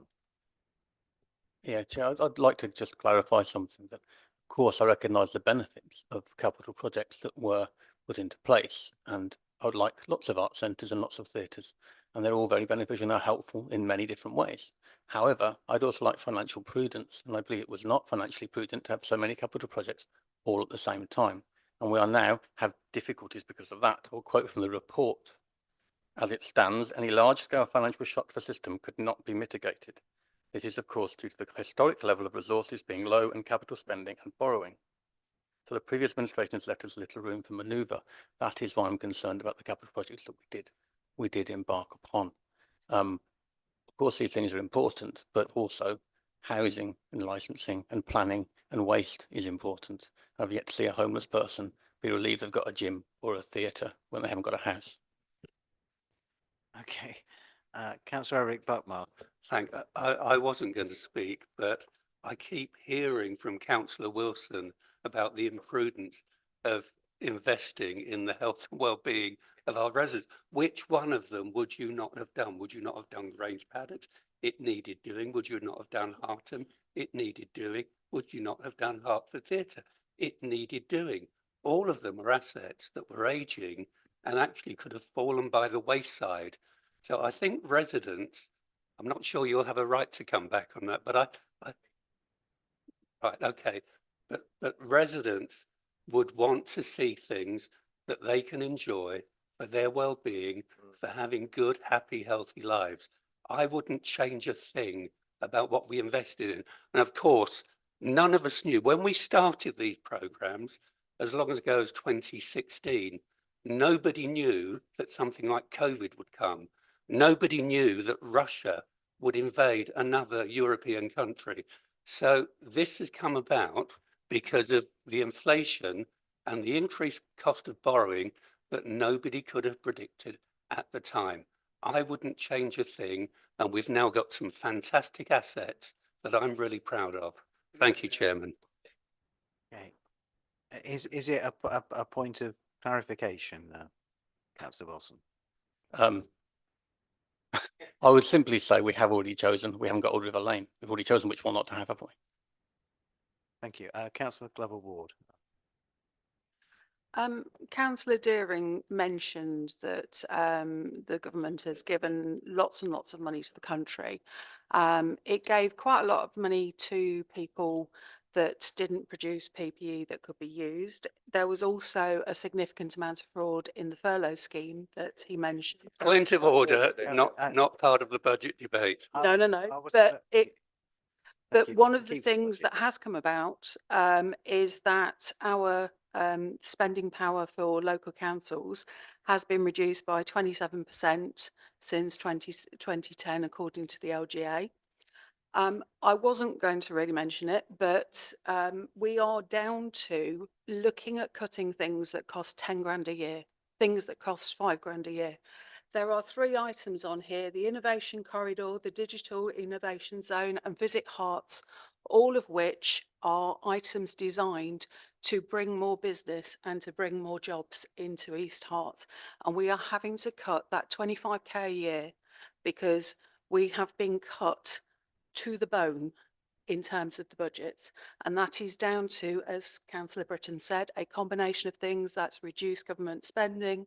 That is down to increased inflation because of the massive amount of debt.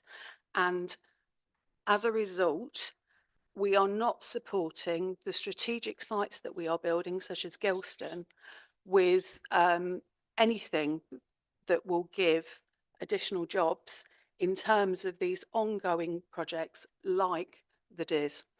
Thank you. Thank you.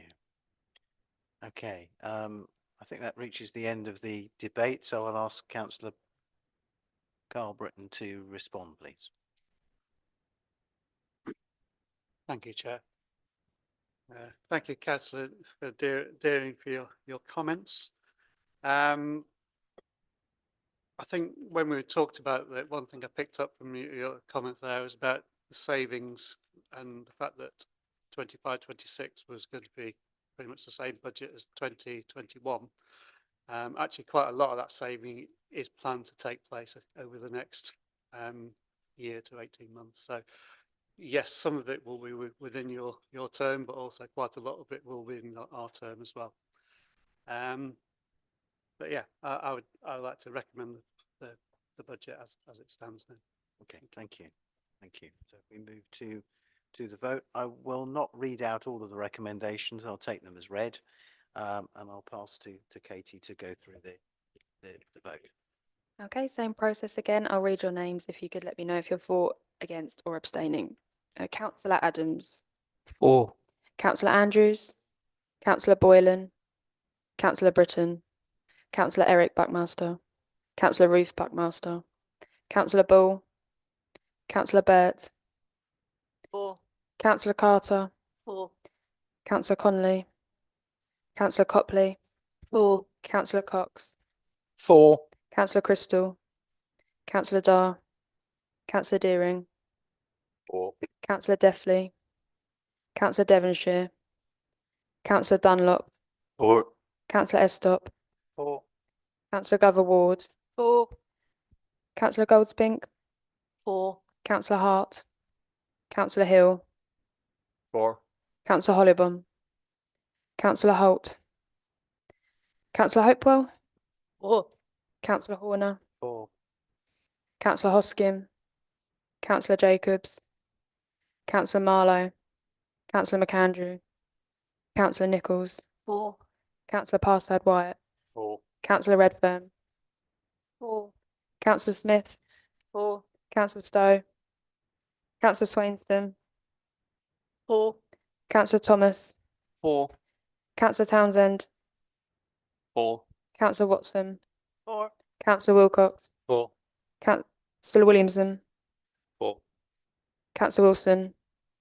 Councillor Walcombe. For. Councillor Wiley. That's 45 votes for, none against, and none abstentions.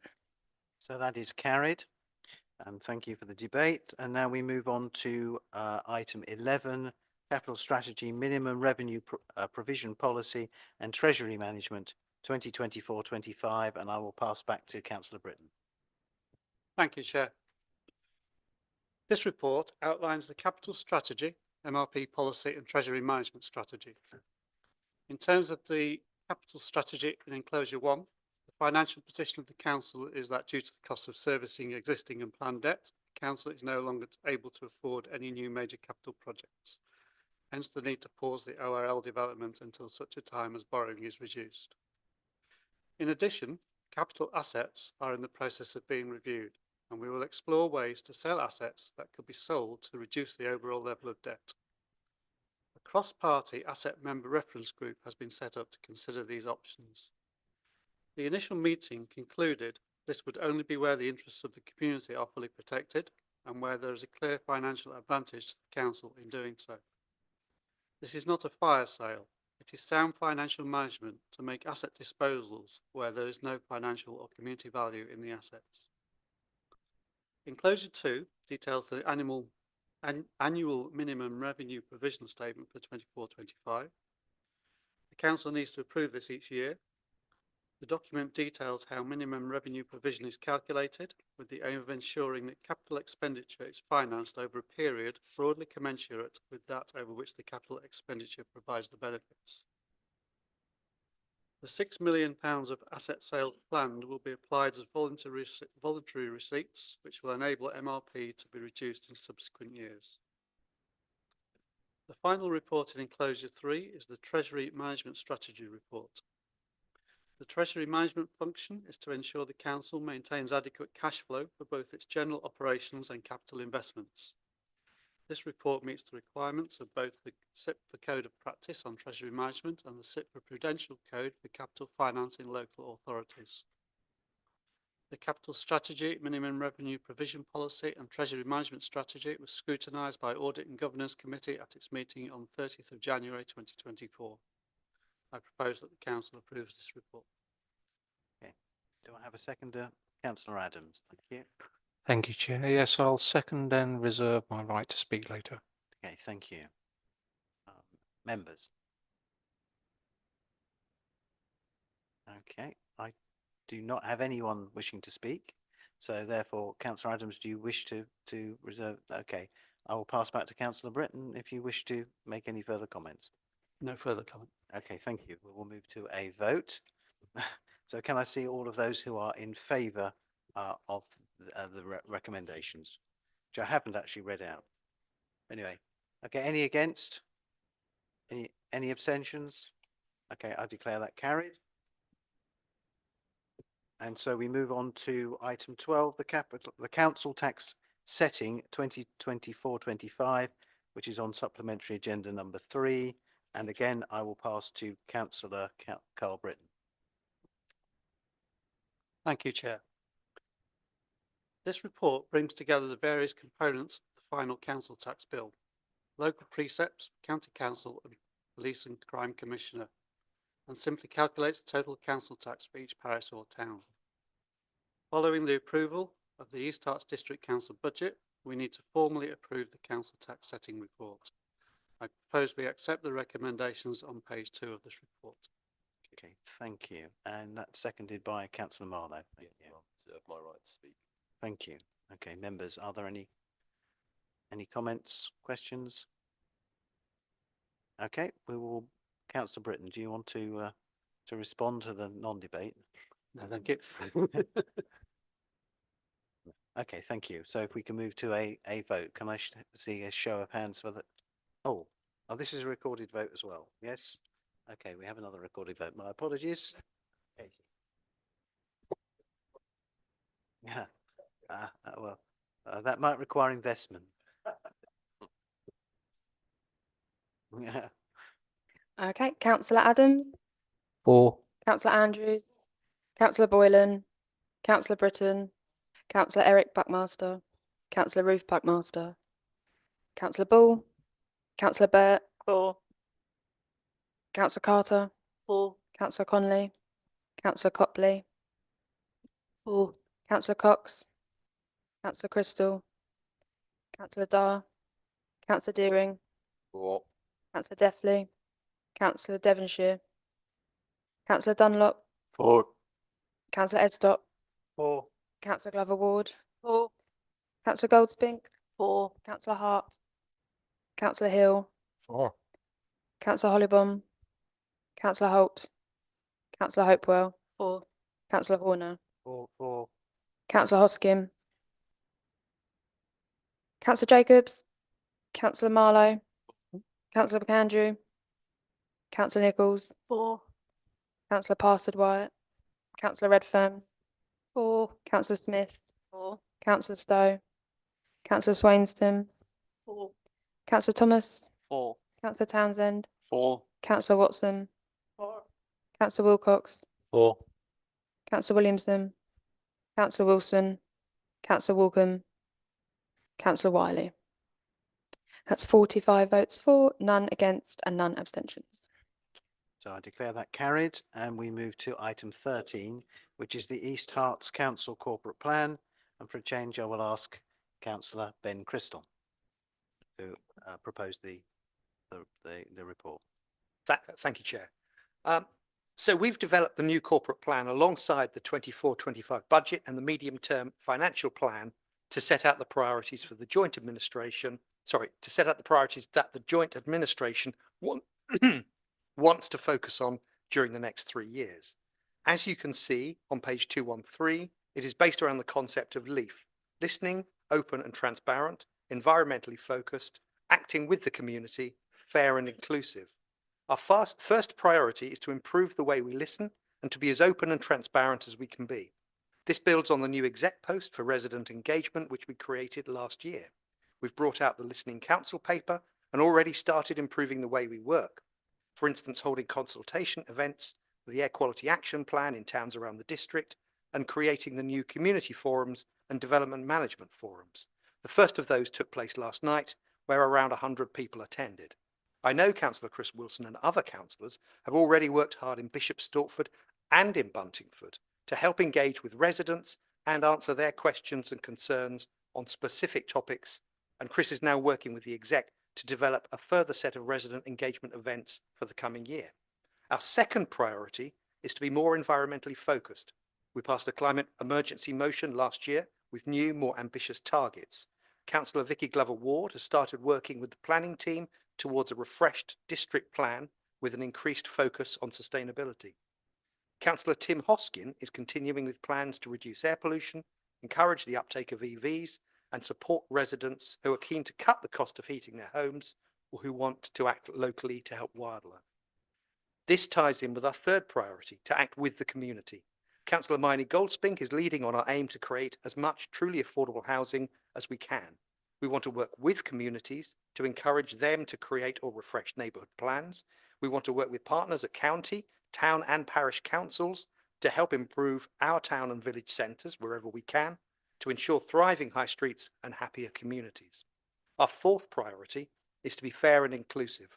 Councillors Sarah Hopewell and Alex Darr are working with officers to deliver our Thriving Together plan to promote health, exercise and well-being for everyone, and to deliver a cultural strategy with new and more inclusive events.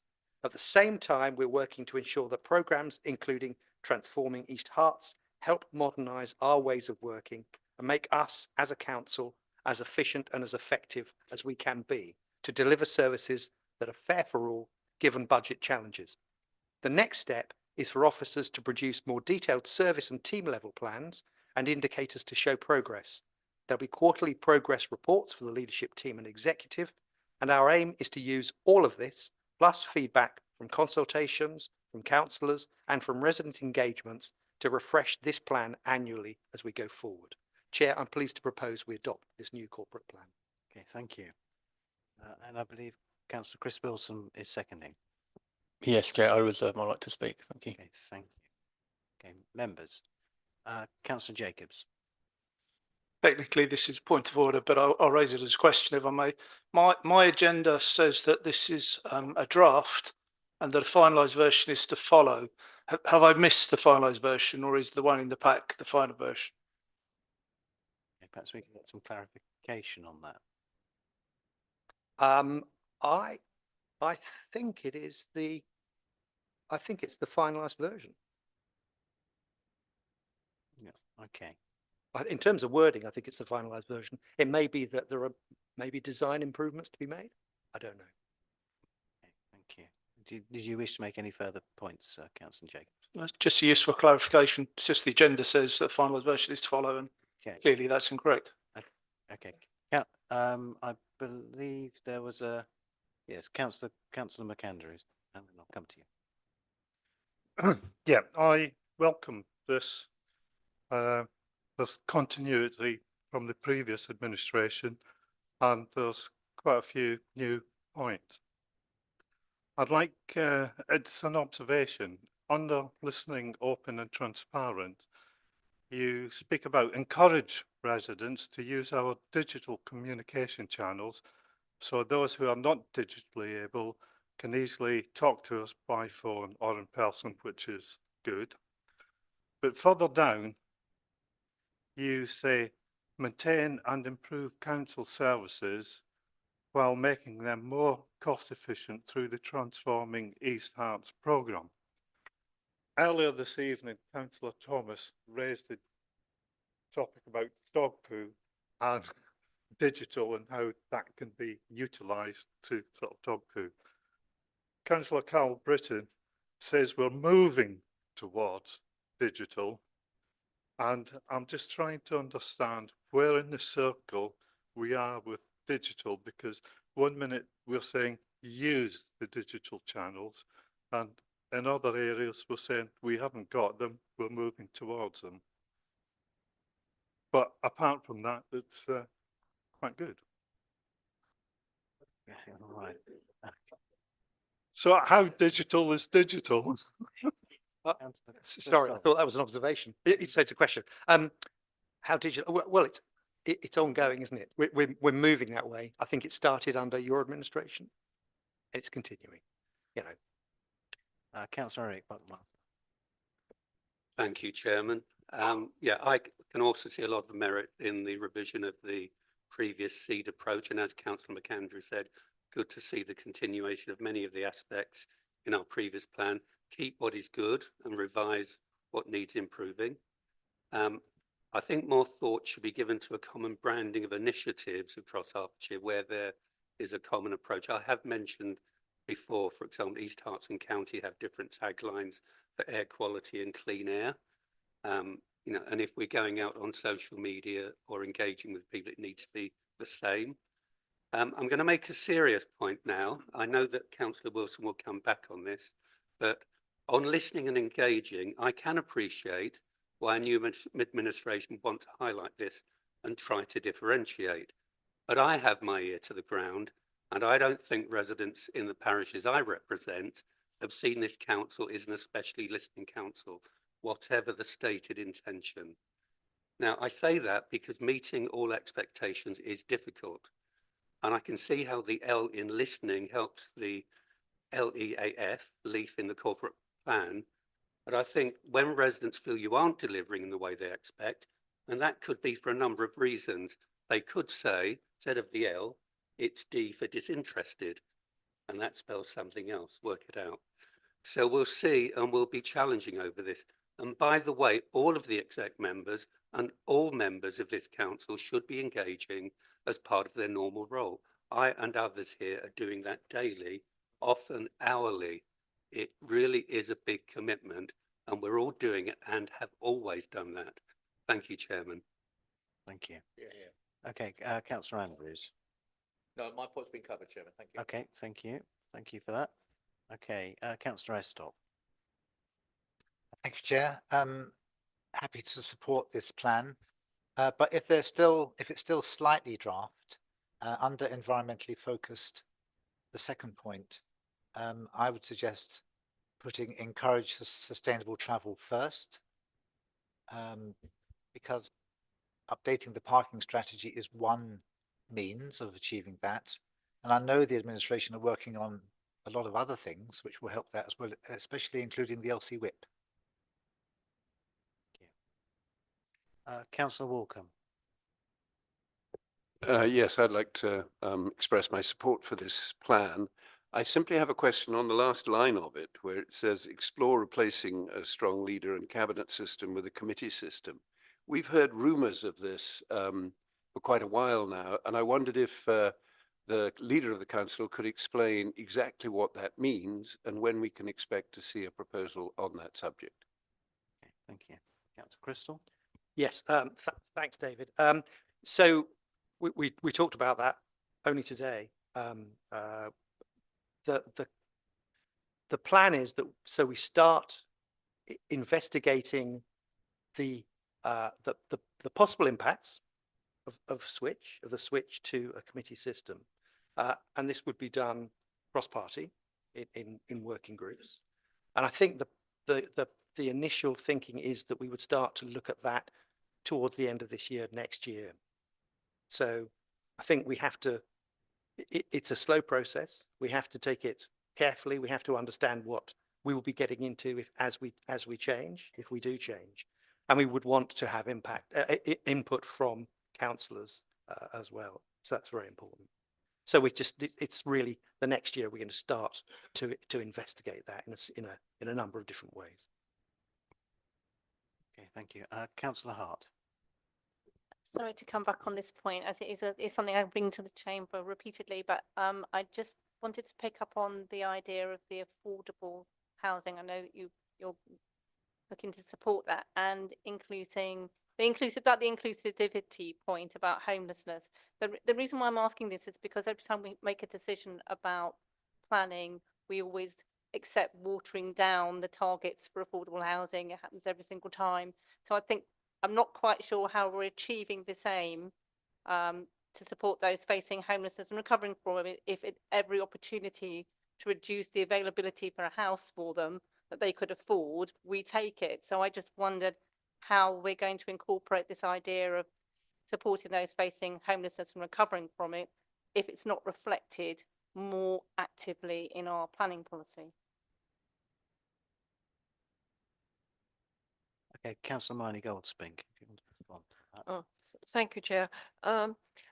This refers to policies over and above what happens with the planning permissions and the proportion of affordable housing which is agreed or asked for in any planning application. There are other ways, possibly, of providing more affordable housing, and it's these other ways which are being investigated at the moment. Nothing has been agreed or come to light at the moment, but there are various options which are being investigated. And as soon as there is anything definite, I will be reporting to this council. Thank you.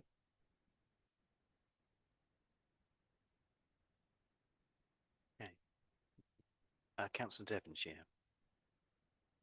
Thank you, Chairman. This has been asked before, but I still don't understand how the committee system's going to work. I wonder if the leader can just give us a brief explanation to how this committee system works. Is it cross-party? How does it work? Thank you. Yes, it's cross-party.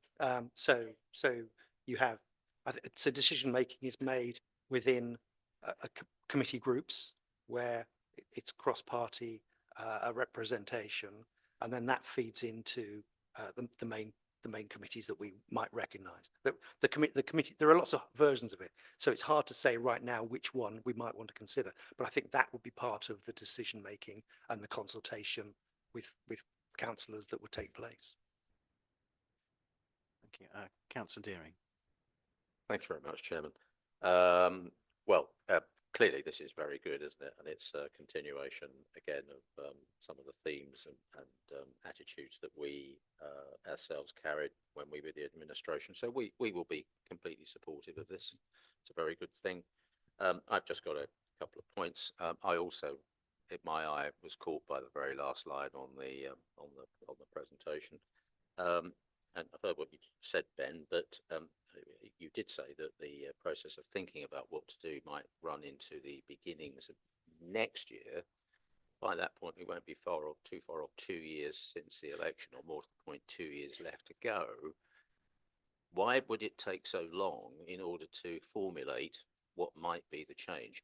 And I think members and perhaps the viewing public, if there are any, would be interested to know why it's felt necessary to explore a change of how the council works in any event. Reorganisations, as I think has been alluded to, have a rather nasty habit of costing money and not ending up any further forward. So that's one of my points. My second point relates to Councillor Goldspink's comments just now. She's making reference to other ways of delivering affordable housing without identifying what they are. It's plain from the way you make your comments, Mary, that you have something in mind. So perhaps you could share that with the chamber. Thank Councillor Crystal, if you want to respond to that point. Yeah, thanks, Bob. Yeah, I think we're exploring it, and that's the bottom line. There are benefits in democratic decision making potentially. That we're involving more councillors in making decisions from all parties. So there are pros and cons to that.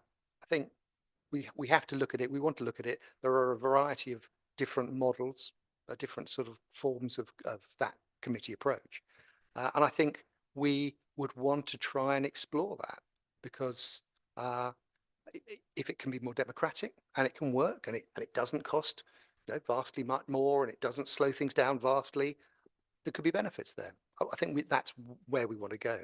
What was your other question? Oh, the timing. Yeah, actually, yeah, no, you're right. The timing is we're just only now starting to look at the process. So we would expect something through this coming year, perhaps finished by the end of this year. When I know more, we'll let you know, I promise. Okay, thank you. Do you want to make comments on the housing point as well, Marnie? Yes, thank you, Chair. I don't want to say too much because I don't want to raise hopes before anything has been definitely identified. But there might be ways of building some affordable homes, but the difficulty is identifying the land. And as you know, the District Council does not own very much land. So we would be seeking to find land and then seeking to find ways to actually build on it. So that is what is being investigated at the moment. Yeah, thank you. Councillor Chris Wilson. Yeah, just reflect a lot of the comments. First of all, that this is obviously something I'm supporting and good development. And it does indeed build on some of the things from before. And I think Councillor Buckmaster summed it up very well. That we keep what was working and bring in stuff that would improve things. In reply to earlier comments, let's find out if we're listening or not. The point is that we all need to make an effort to do that as well as we can. I'm not saying we don't at the moment, but I could hand on heart, how many 18-year-olds do we all speak to? How many people from the lower economic sectors do we speak to compared to the average person? You know, we look how many people who are 18 voted, how many people who are 25 voted, etc., etc. What sort of demographics are we reaching? There are ways to improve, and I would like everyone's help and everyone's suggestions in how we can all do that as a council. This is not about me or the executive, it's about everyone doing that. I'll give an example that we had a Hong Kong community forum fairly recently last year, and I realised I hadn't actually spoken to people from Hong Kong as a group before, and that was remiss of me because I hadn't realised quite how many there were in Bishop Stortford. And my first statement was I apologise for missing out that community before. I'm sure we're all sometimes guilty of that, so we can all improve ways of reaching out to different people. Then we can do that, and this is what this corporate plan is partly about. Thank you. Okay, I have no more members indicating, so Councillor Crystal, if you would like to respond. Nothing to add. Thank you. Thank you. Okay, so we will now move to the vote on the recommendation, which is to adopt the new corporate plan. Can I see an indication of those who are in favour of adopting it? Okay, thank you. Are there any against or abstentions? No. One abstention. Thank you. Okay, so I declare that has been carried.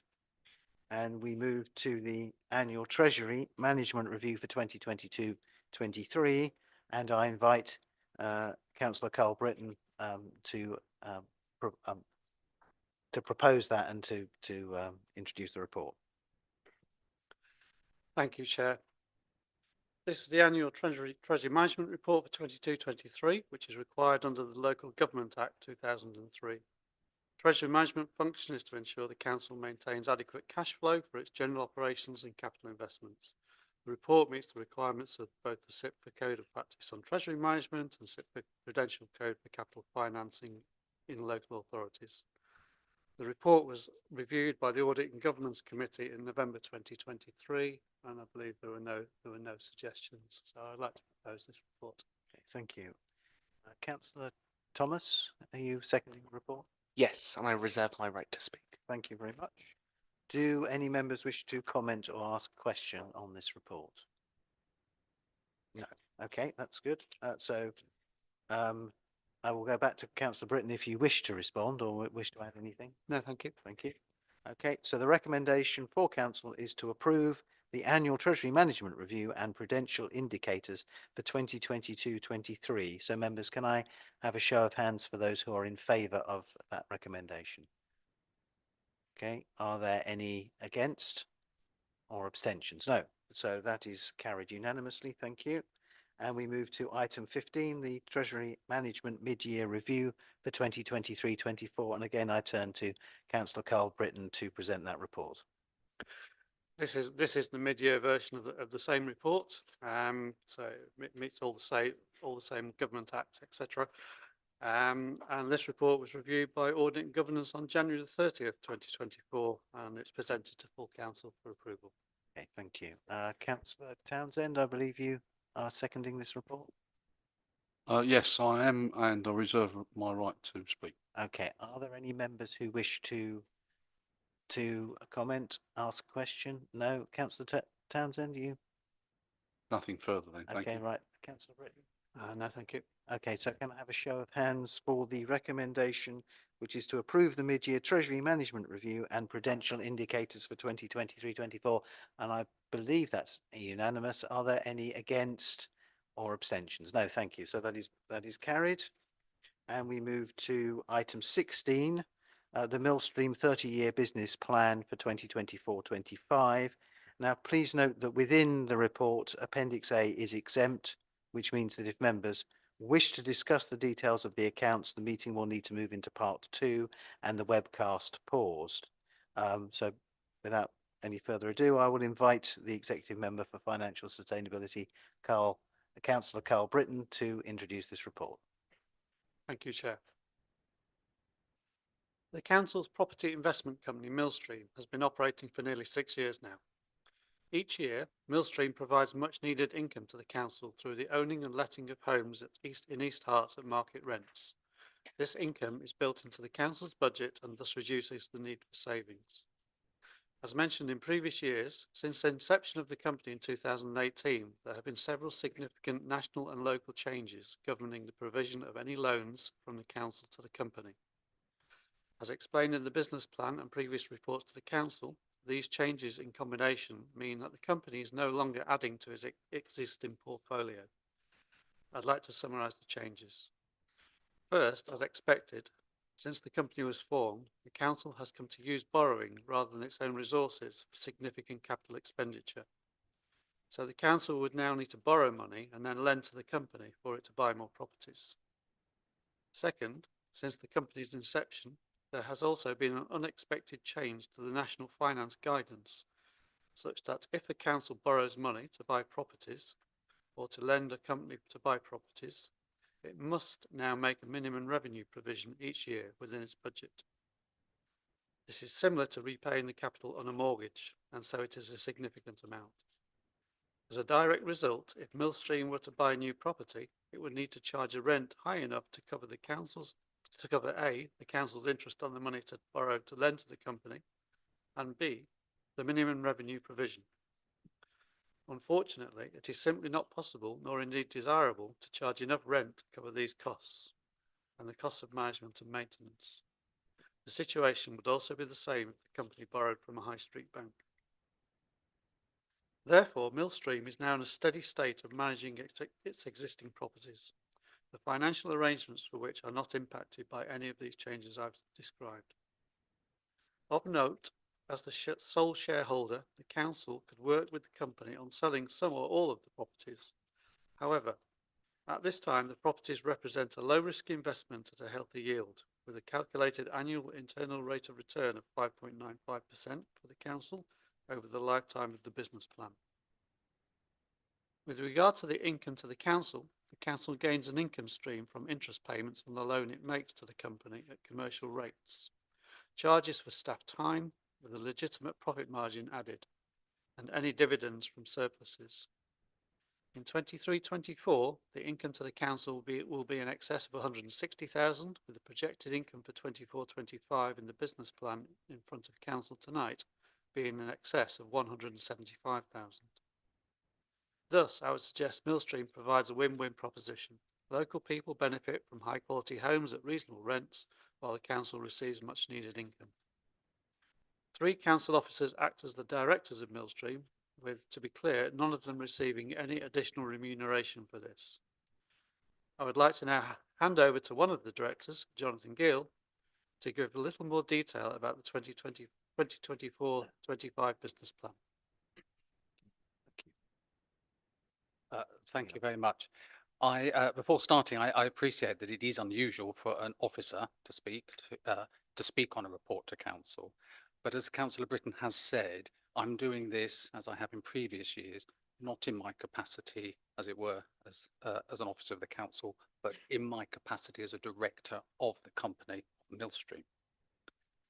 The council, as the sole shareholder of the company, requires that a refreshed business plan is brought to council each year for approval. And the business plan is based on, every year, a rolling 30-year lifespan, with the following year being year 1 of those 30 years. So in this case, 24-25 becomes year 1. I'd like to assure members that the company has met the deadlines within the shareholder agreement, which is a binding document between the company and the council, with regard to giving the council shareholder representative, the shareholder advisory group, the lead member for financial sustainability, and key officers of the council early sight of the draft business plan. The 3 elected members on the shareholder advisory group, that is Councillors Maoni Goldspink, Carl Britton and Vicky Glover Ward, have provided an extremely valuable check and challenge role. All 18 of the company's properties are within East Herts. They are a mix of 2 and 3 bedroom homes. All of them but one is a house, the other's a flat.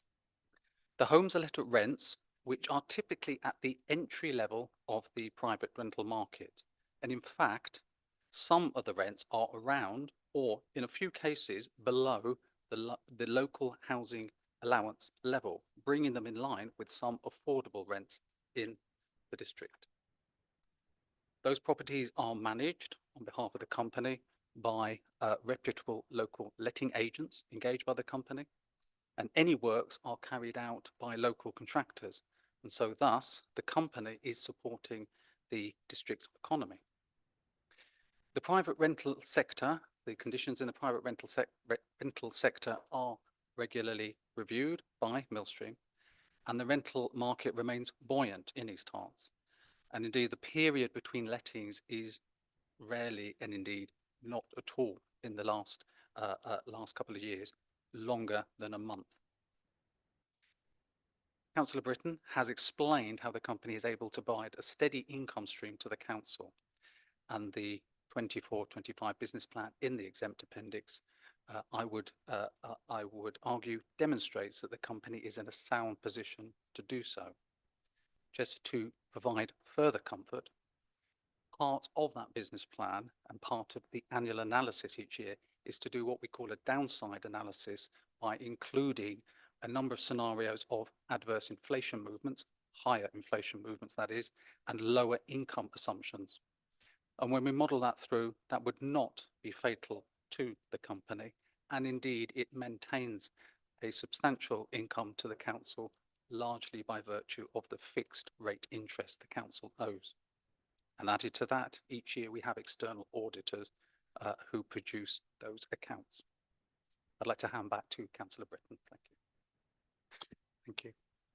To conclude, I, with the help of fellow members on the Millstream Shareholder Advisory Group and the Council's Head of Strategic Finance and Property, have considered the business plan contained in the exempt appendix to this report.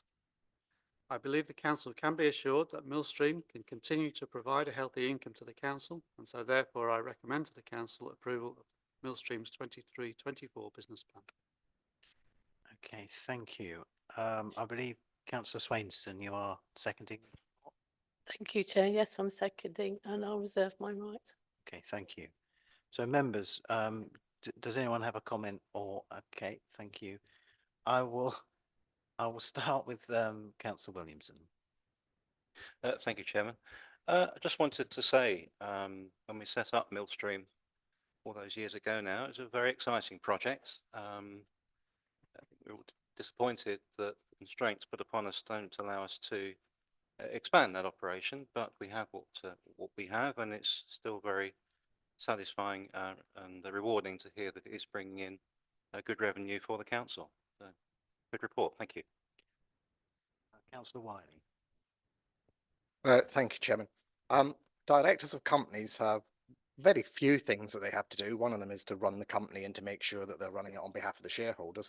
The others is to actually make sure the documentation goes into Companies House on time. Should we be concerned that our confirmation statement is showing us overdue at Companies House? We do that every year. That is, I will take that up immediately. I don't know what has happened on that. We do that like clockwork. Whether, I don't want to cast aspersions on Company House, but let me check that. Thank you. Councillor Deering. Thank you very much, Chairman. Well, Jeff Williamson has stolen my thunder. I did just want to make the point that this is a company that we set up all those years ago. It's very good to know that it's going strong and it's being maintained, and it's very good to see that it's making a very welcome contribution to the finances of East Herts District Council. Thank you. Thank you. Any further comments? Councillor Swainson? No. Okay. Councillor Britton, do you wish to respond? No, thank you. Okay, so then we move to the recommendations for council. That's Millstream Property Investment Limited 2024-25 30-year business plan presented in the exempt Appendix A be approved. May I see all those who are in favour of that recommendation? Thank you. And any against or abstentions? No, thank you. That is carried unanimously.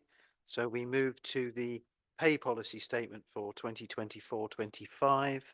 I note that Councillor Dumont is not here this evening, and I believe that Councillor Marnie Goldspink will be presenting this report. Yes, indeed. Thank you, Chairman. Yes, it gives me pleasure to present this report. The Council is required to produce, adopt and publish a pay policy statement annually under Sections 38 of the Localism Act. Regard is to be had to Guidance Section 40 from the Secretary of State in producing this statement. A pay policy statement for a financial year must set out the authority's policies for the financial year relating to the remuneration of chief officers, the remuneration of the lowest paid employees, the relationship between chief officers' remuneration and that of other officers. Remuneration for the purposes of this statement includes three elements: basic salary, pension, and all other allowances arising from employment. The objectives of the report are to A. Ensure a capable and high-performing workforce. B. Ensure simplicity, clarity, and fairness between employees and between the council and the community. C. Differentiate between remuneration and other employee-related expenses. All terms and conditions are negotiated nationally and cannot be changed by individual employers. And all the information in the report reflects that in the context of East Herts Council. I'd ask that the Council adopt this policy so that we can meet our statutory responsibilities. Thank you. Okay, thank you, Councillor Goldspink. Councillor Carter, I believe you're seconding the motion, the report. Yes, and I reserve my right to respond. Thank you. Are there other members who wish to speak to this report? No, in that case, Councillor Carter, do you wish to comment? Yes, I'd just like to say, obviously I'm very happy to second this motion, and our staff have all worked extremely hard and had to deal with huge changes, including digital transformation, a whole new administration, and as a new councillor, I've really very much appreciated all their help and support, and as I'm sure we all have. And I would like to thank them for everything that they've done to keep the council running. Thank you. Councillor Goldspink, do you wish to add anything? Well, thank you, Chair. Yes, well, I would like to echo that and say, yes, indeed, our staff do work extremely hard and we are all grateful for them. And I'm glad that they receive proper remuneration. Much of it is out of our control because we have to follow on what government guidelines are. But nonetheless, yes, I'm grateful to the staff. And yes, and for the staff who produced this report tonight. Thank you. Thank you. Thank you. So the recommendation before us is that the pay policy statement for 2024-25 be approved. May I see all of those, by a show of hands, all of those who are in favour of that recommendation? Thank you. Are there any against or abstentions? No, that is carried unanimously. So I've moved to motions on notice. Our final item on our agenda this evening.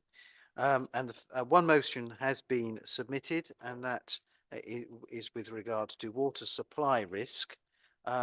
Before I come to the motion, I'll just ask the Head of Legal and Democratic Services, who I think has just got some comments on some of the wording of the motion. Thank you, Chairman. Yes, just before members consider the bulk of the motion before them tonight, I just do need to draw your attention to one aspect of it that I don't suppose can be agreed as is, and that is the last paragraph where it suggests writing to Thames Water, quote, threatening to serve them with a statutory nuisance abatement notice. This part is particularly problematic because we can't consider serving such a notice until a proper investigation has been carried out by a suitably qualified environmental protection officer, and for that officer to then make a determination that there is in fact a nuisance in order to serve a notice against it.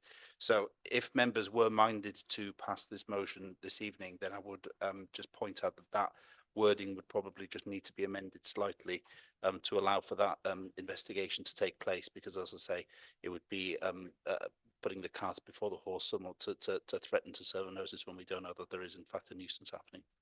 Okay, thank you for that note. I will now pass to Councillor Nick Cox to propose the motion. Thanks very much, James, for that, and I would certainly have no objection to that amendment.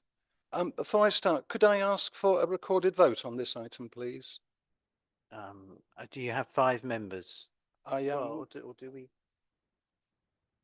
Well, if you're asking for it, you would need 5 members to. Could I have 5 volunteers, please? Maybe 2. Never mind. No. Okay. All right. Thank you. Okay. So since the May election, I've been researching whether we are doing enough to meet our legal obligations for chalk stream regeneration and to provide water for the new housing. When I asked them, Natural England originally attributed our poor water quality to navigation. But when I disputed this, they conceded that high phosphate levels are due to sewage. We should continue to press Natural England on this because there's a very clear correlation between excessive chicken effluent in the Wye Valley, where Natural England are taking action, and excessive human effluent in the Lee Valley, where Natural England are not taking action. The responses from Affinity Water to our statutory consultations are at odds with their own water resource management plan, the recommendations of a water study document, Hertfordshire Water Study 2017, and the reality of water stress and damage to our chalk streams. The responses from Environment Agency to our statutory consultations are at odds with its responses in South Cambridgeshire. EA duties include compliance with water framework directives so that water bodies achieve good ecological status. In East Herts, they do nothing, but only yesterday in Oxfordshire, they decided to act. Thames Water continues to pollute our precious chalk streams. As I left work this evening, Barkway Sewage Works had been dumping sewage into the River Quin for at least 7 hours, 40 minutes. And Cotterid Sewage Works had been dumping sewage into Cotterid Brook for the last 25 hours and 13 minutes. Last week, it clocked up over 400 hours of continuous discharge before it stopped. A statutory nuisance claim could be made by our council, and we should serve an abatement notice on Thames Water, subject to due investigation, and I do take your point on that. This will require the nuisance and any further recurrence to be stopped, and require any steps necessary to achieve this, as well as requiring any previous pollution to be removed. The key to unlocking our water crisis is regulation. My experience of working in the highly regulated industrial sectors has taught me that business can adapt quickly when required to do so, and when they do, standards all round will rise. The health and safety record in the highly regulated sector is better because compliance becomes part of a culture. Highly regulated businesses would not take on debt to pay higher dividends because the practice is illegal. So to conclude, my motion and the work behind it provides a valid and legal method for curtailing unsustainable development, which I trust and believe is a shared objective across the political spectrum. I therefore ask councillors to reflect on the Councillor Code of Conduct requirement to act in the interests of your local community, ignore any pressure that you may have been subjected to, and to vote for this motion. Thank you. Thank you. Okay, Councillor Walkham, I believe you're seconding this motion.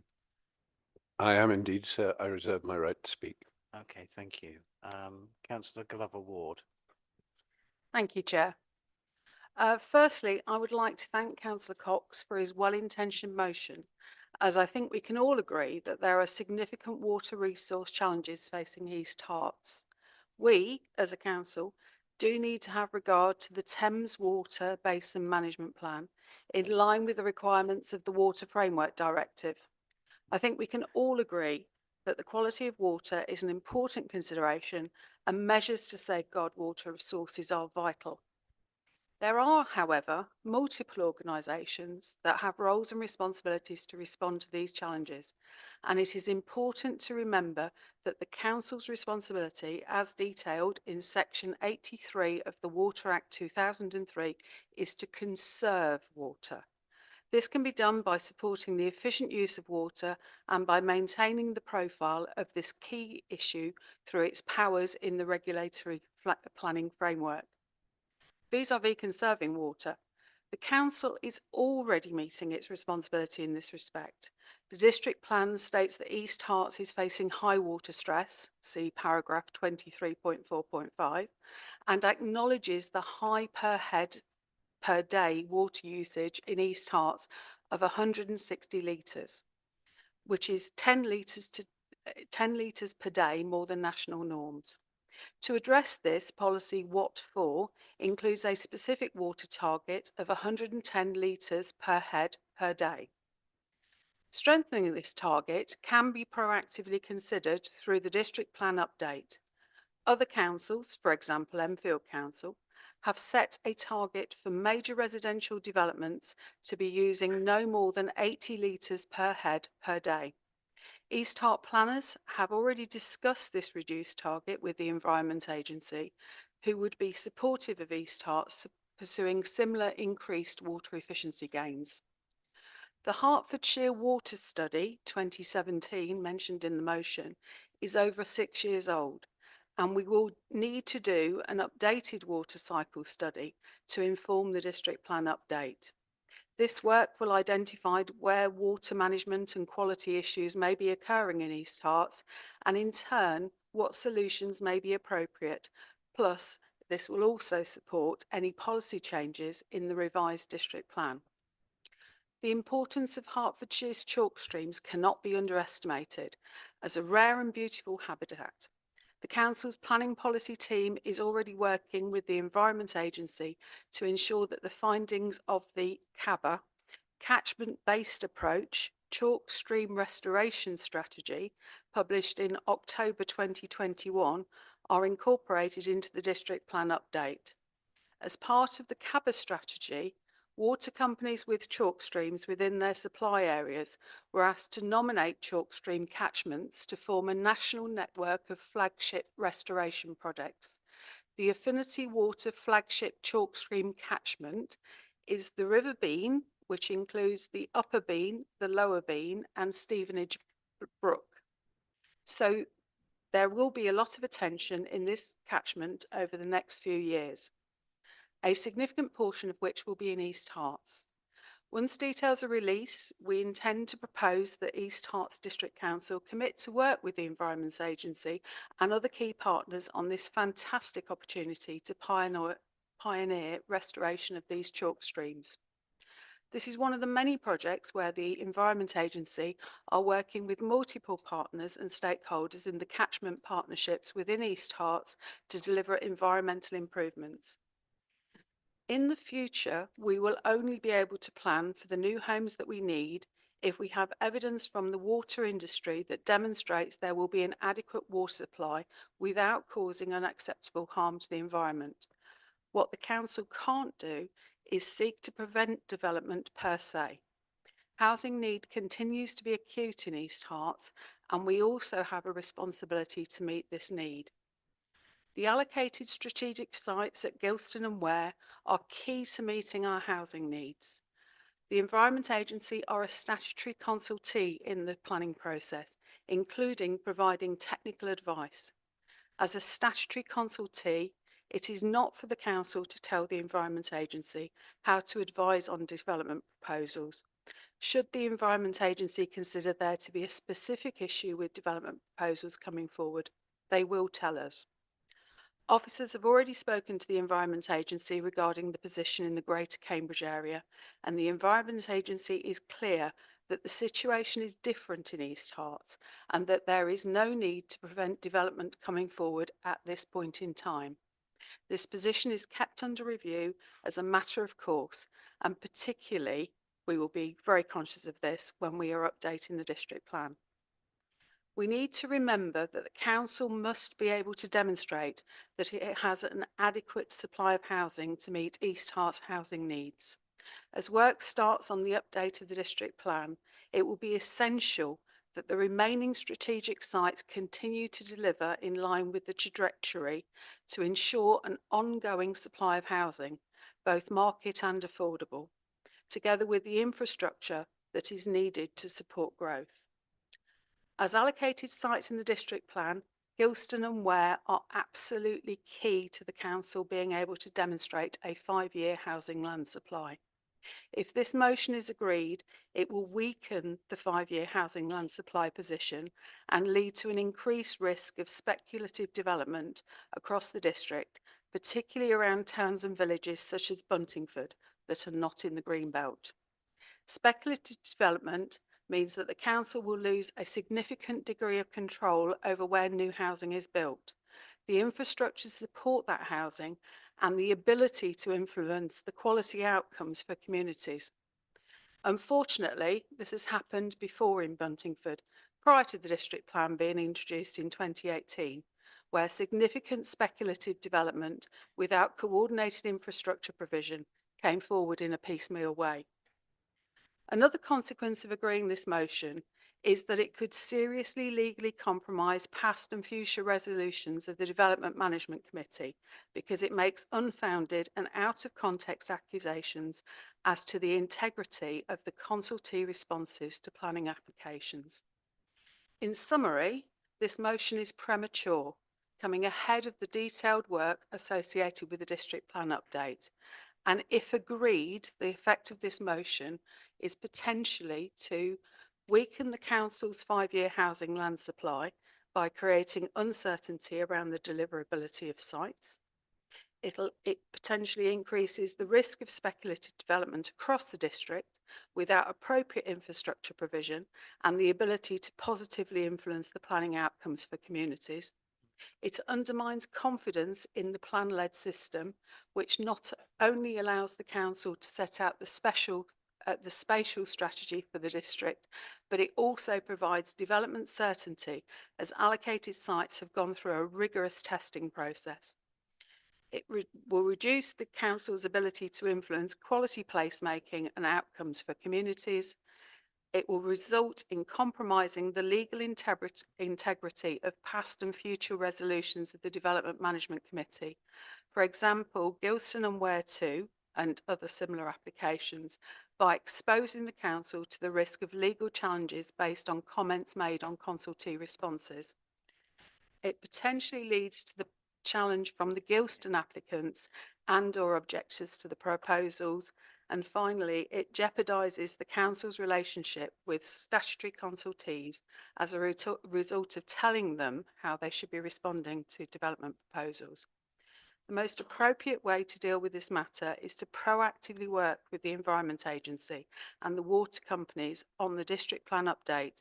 To write to them as outlined in this motion would have other consequential implications as stated above. Thank you. Thank you. Councillor Eric Buckmaster. Whoa.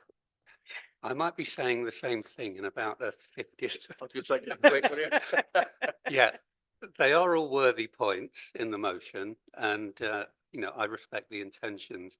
I'm not sure it's the best way of going about it. In the first place, I don't know why this couldn't be added to our work plan for scrutiny.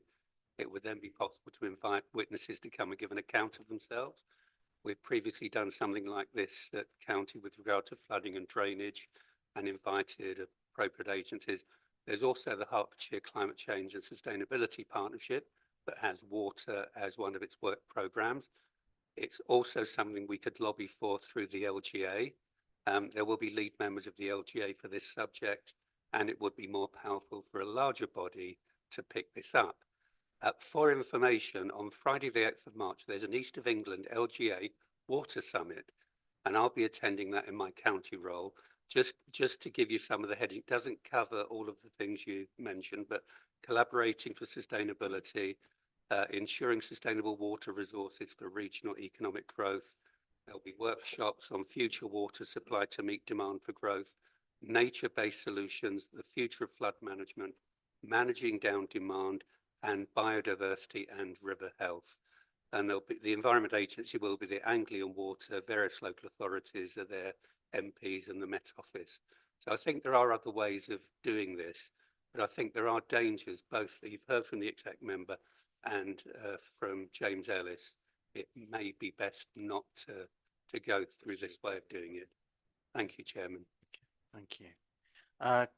Councillor Graham McAndrew. Thank you, Chairman. I find myself at one with Councillor Vicky Glover-Ward. The Hertfordshire Water Study started in 2015 and was completed in 2017. But it's a document from 2017 to 2051. That's a long time, and I think you're quite correct. It may need revisiting, looking at. The figure you mentioned of 160 litres, quite agree. That was between 2007 and 2012 for East Herts residents. The national average, as you quite rightly said, is 150 litres. The more we repeat this, the more people will absorb it. Building regulation says that we should not exceed 125 litres per person per day, but in stressed areas, we should go for 110 litres per day. Now, I don't know if that's enforced within the building plans, but I'm sure you will.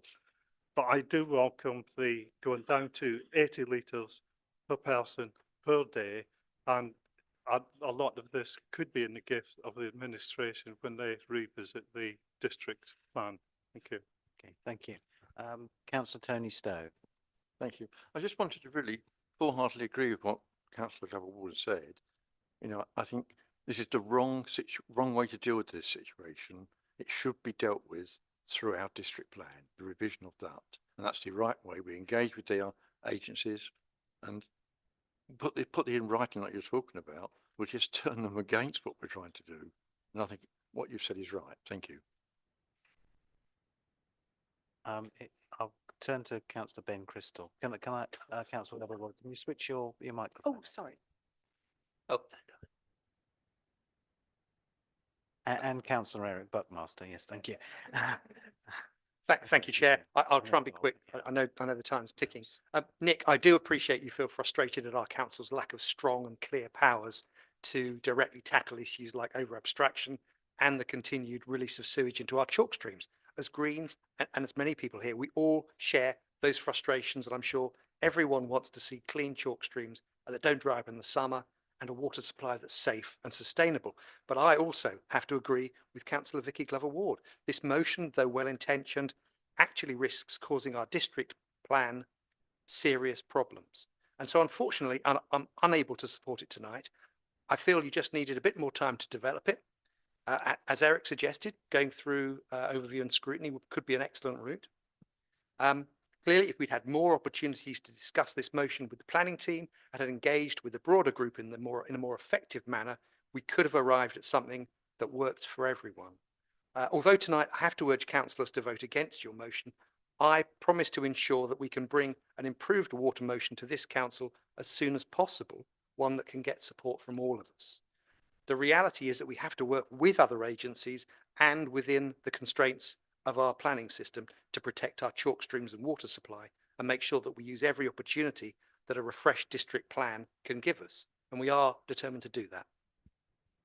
Thank you. Councillor Bob Deering. Thank you very much, Chairman. Well, on this side of the room, we absolutely concur with the sentiment of the motion. The chalk streams are really important. We want clean water. We don't want sewage going into riverways or whatever it might be. But we completely agree with the way you put it, Vicky. There are clearly ramifications in terms of what your motion and the local plan and the council's situation with planning applications past and yet to come. There could even be some complications in terms of maybe predetermination on the part of members of the DMC who are in this room now.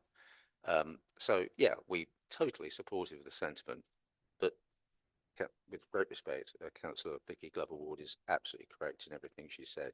Small moment of history. There you go. Okay, Councillor Miney. Oh, Councillor Chris Harks. I think I missed.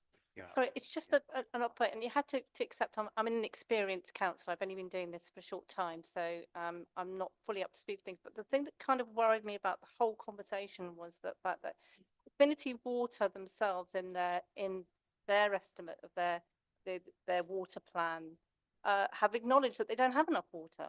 That water is going to be a serious constraint in East Herts, because of the way that climate change is going to affect the rainfall in our area, with too little for long periods of time and then too much for periods of time, which makes the water less usable.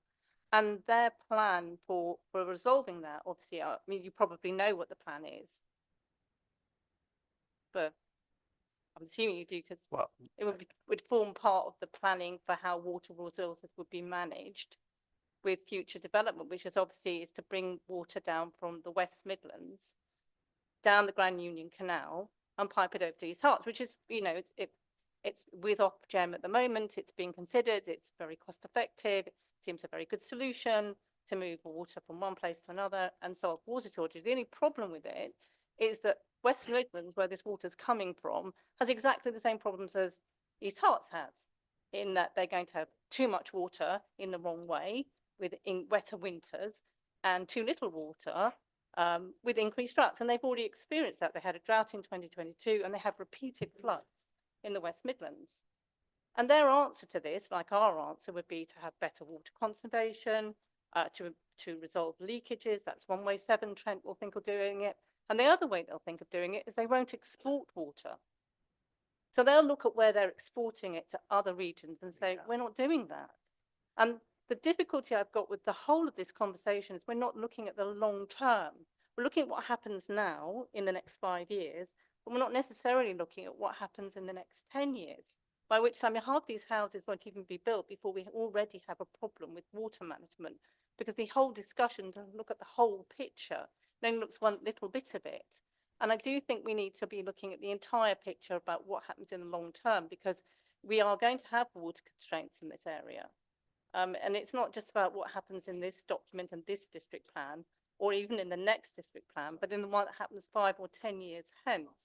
And maybe part of the conversation needs to be about a long-term strategy. And we're talking about long-term, we're talking about 20, 30-year strategy for water management, not just what happens in this district plan or the next one. Yeah, okay, thank you. We are very close to 10 o'clock. We may need to take a vote to see whether we sit beyond 10 o'clock. Which may not be agreed.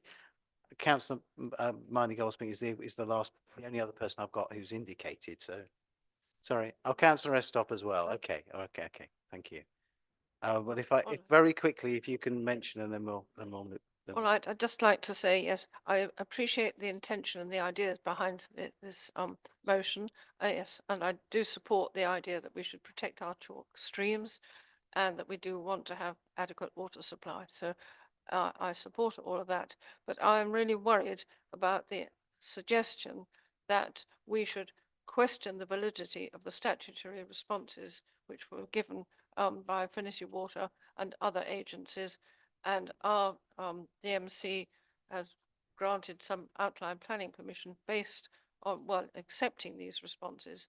So if we follow this motion, we are then querying the validity of the statutory responses and possibly the validity of our own decisions, and that would put this council in an impossible situation.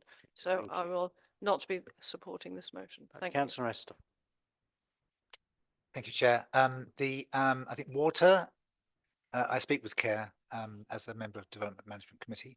I think water, the water cycle, is maybe the most important part of infrastructure. I accept everything that Councillor Glover Ward has said.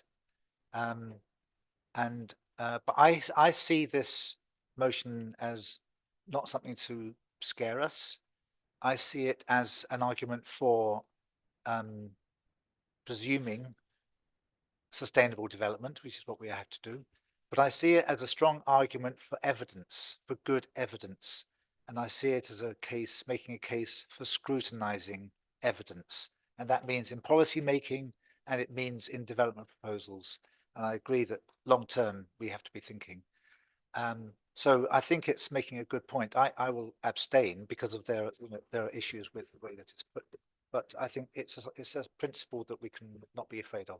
Okay, now Councillor Walcombe to finish the debate. Yeah, we've only got 2 minutes. The last word. Well, I'd first like to appreciate the support that I sense from the other side of this chamber for green issues and sustainability issues, which of course is what we stood on. And I feel a wonderful sense of continuity from the work that you started on in your administration.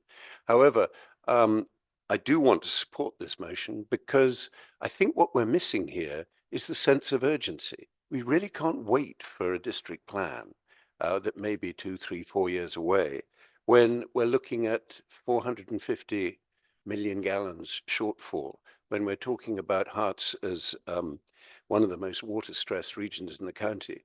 And I'm very touched by the concern expressed in this chamber tonight about the situation in Buntingford, which indeed is serious. But we have received a study from Thames Water that says that they can only handle in their improved sewage treatment works 7,736 people. We're already at over 8,000, which makes future developments currently illegal and unsustainable. So I think that, you know, if this motion was not being proposed in a general way, we'd want to have a similar motion to protect us from predatory development in Buntingford. Therefore, I would urge members of this council to vote for this motion. Thank you. Thank you for that. Councillor Cox, are you happy for us now to go for a vote, or is there further? Okay, thank you. So if we can now move to a vote.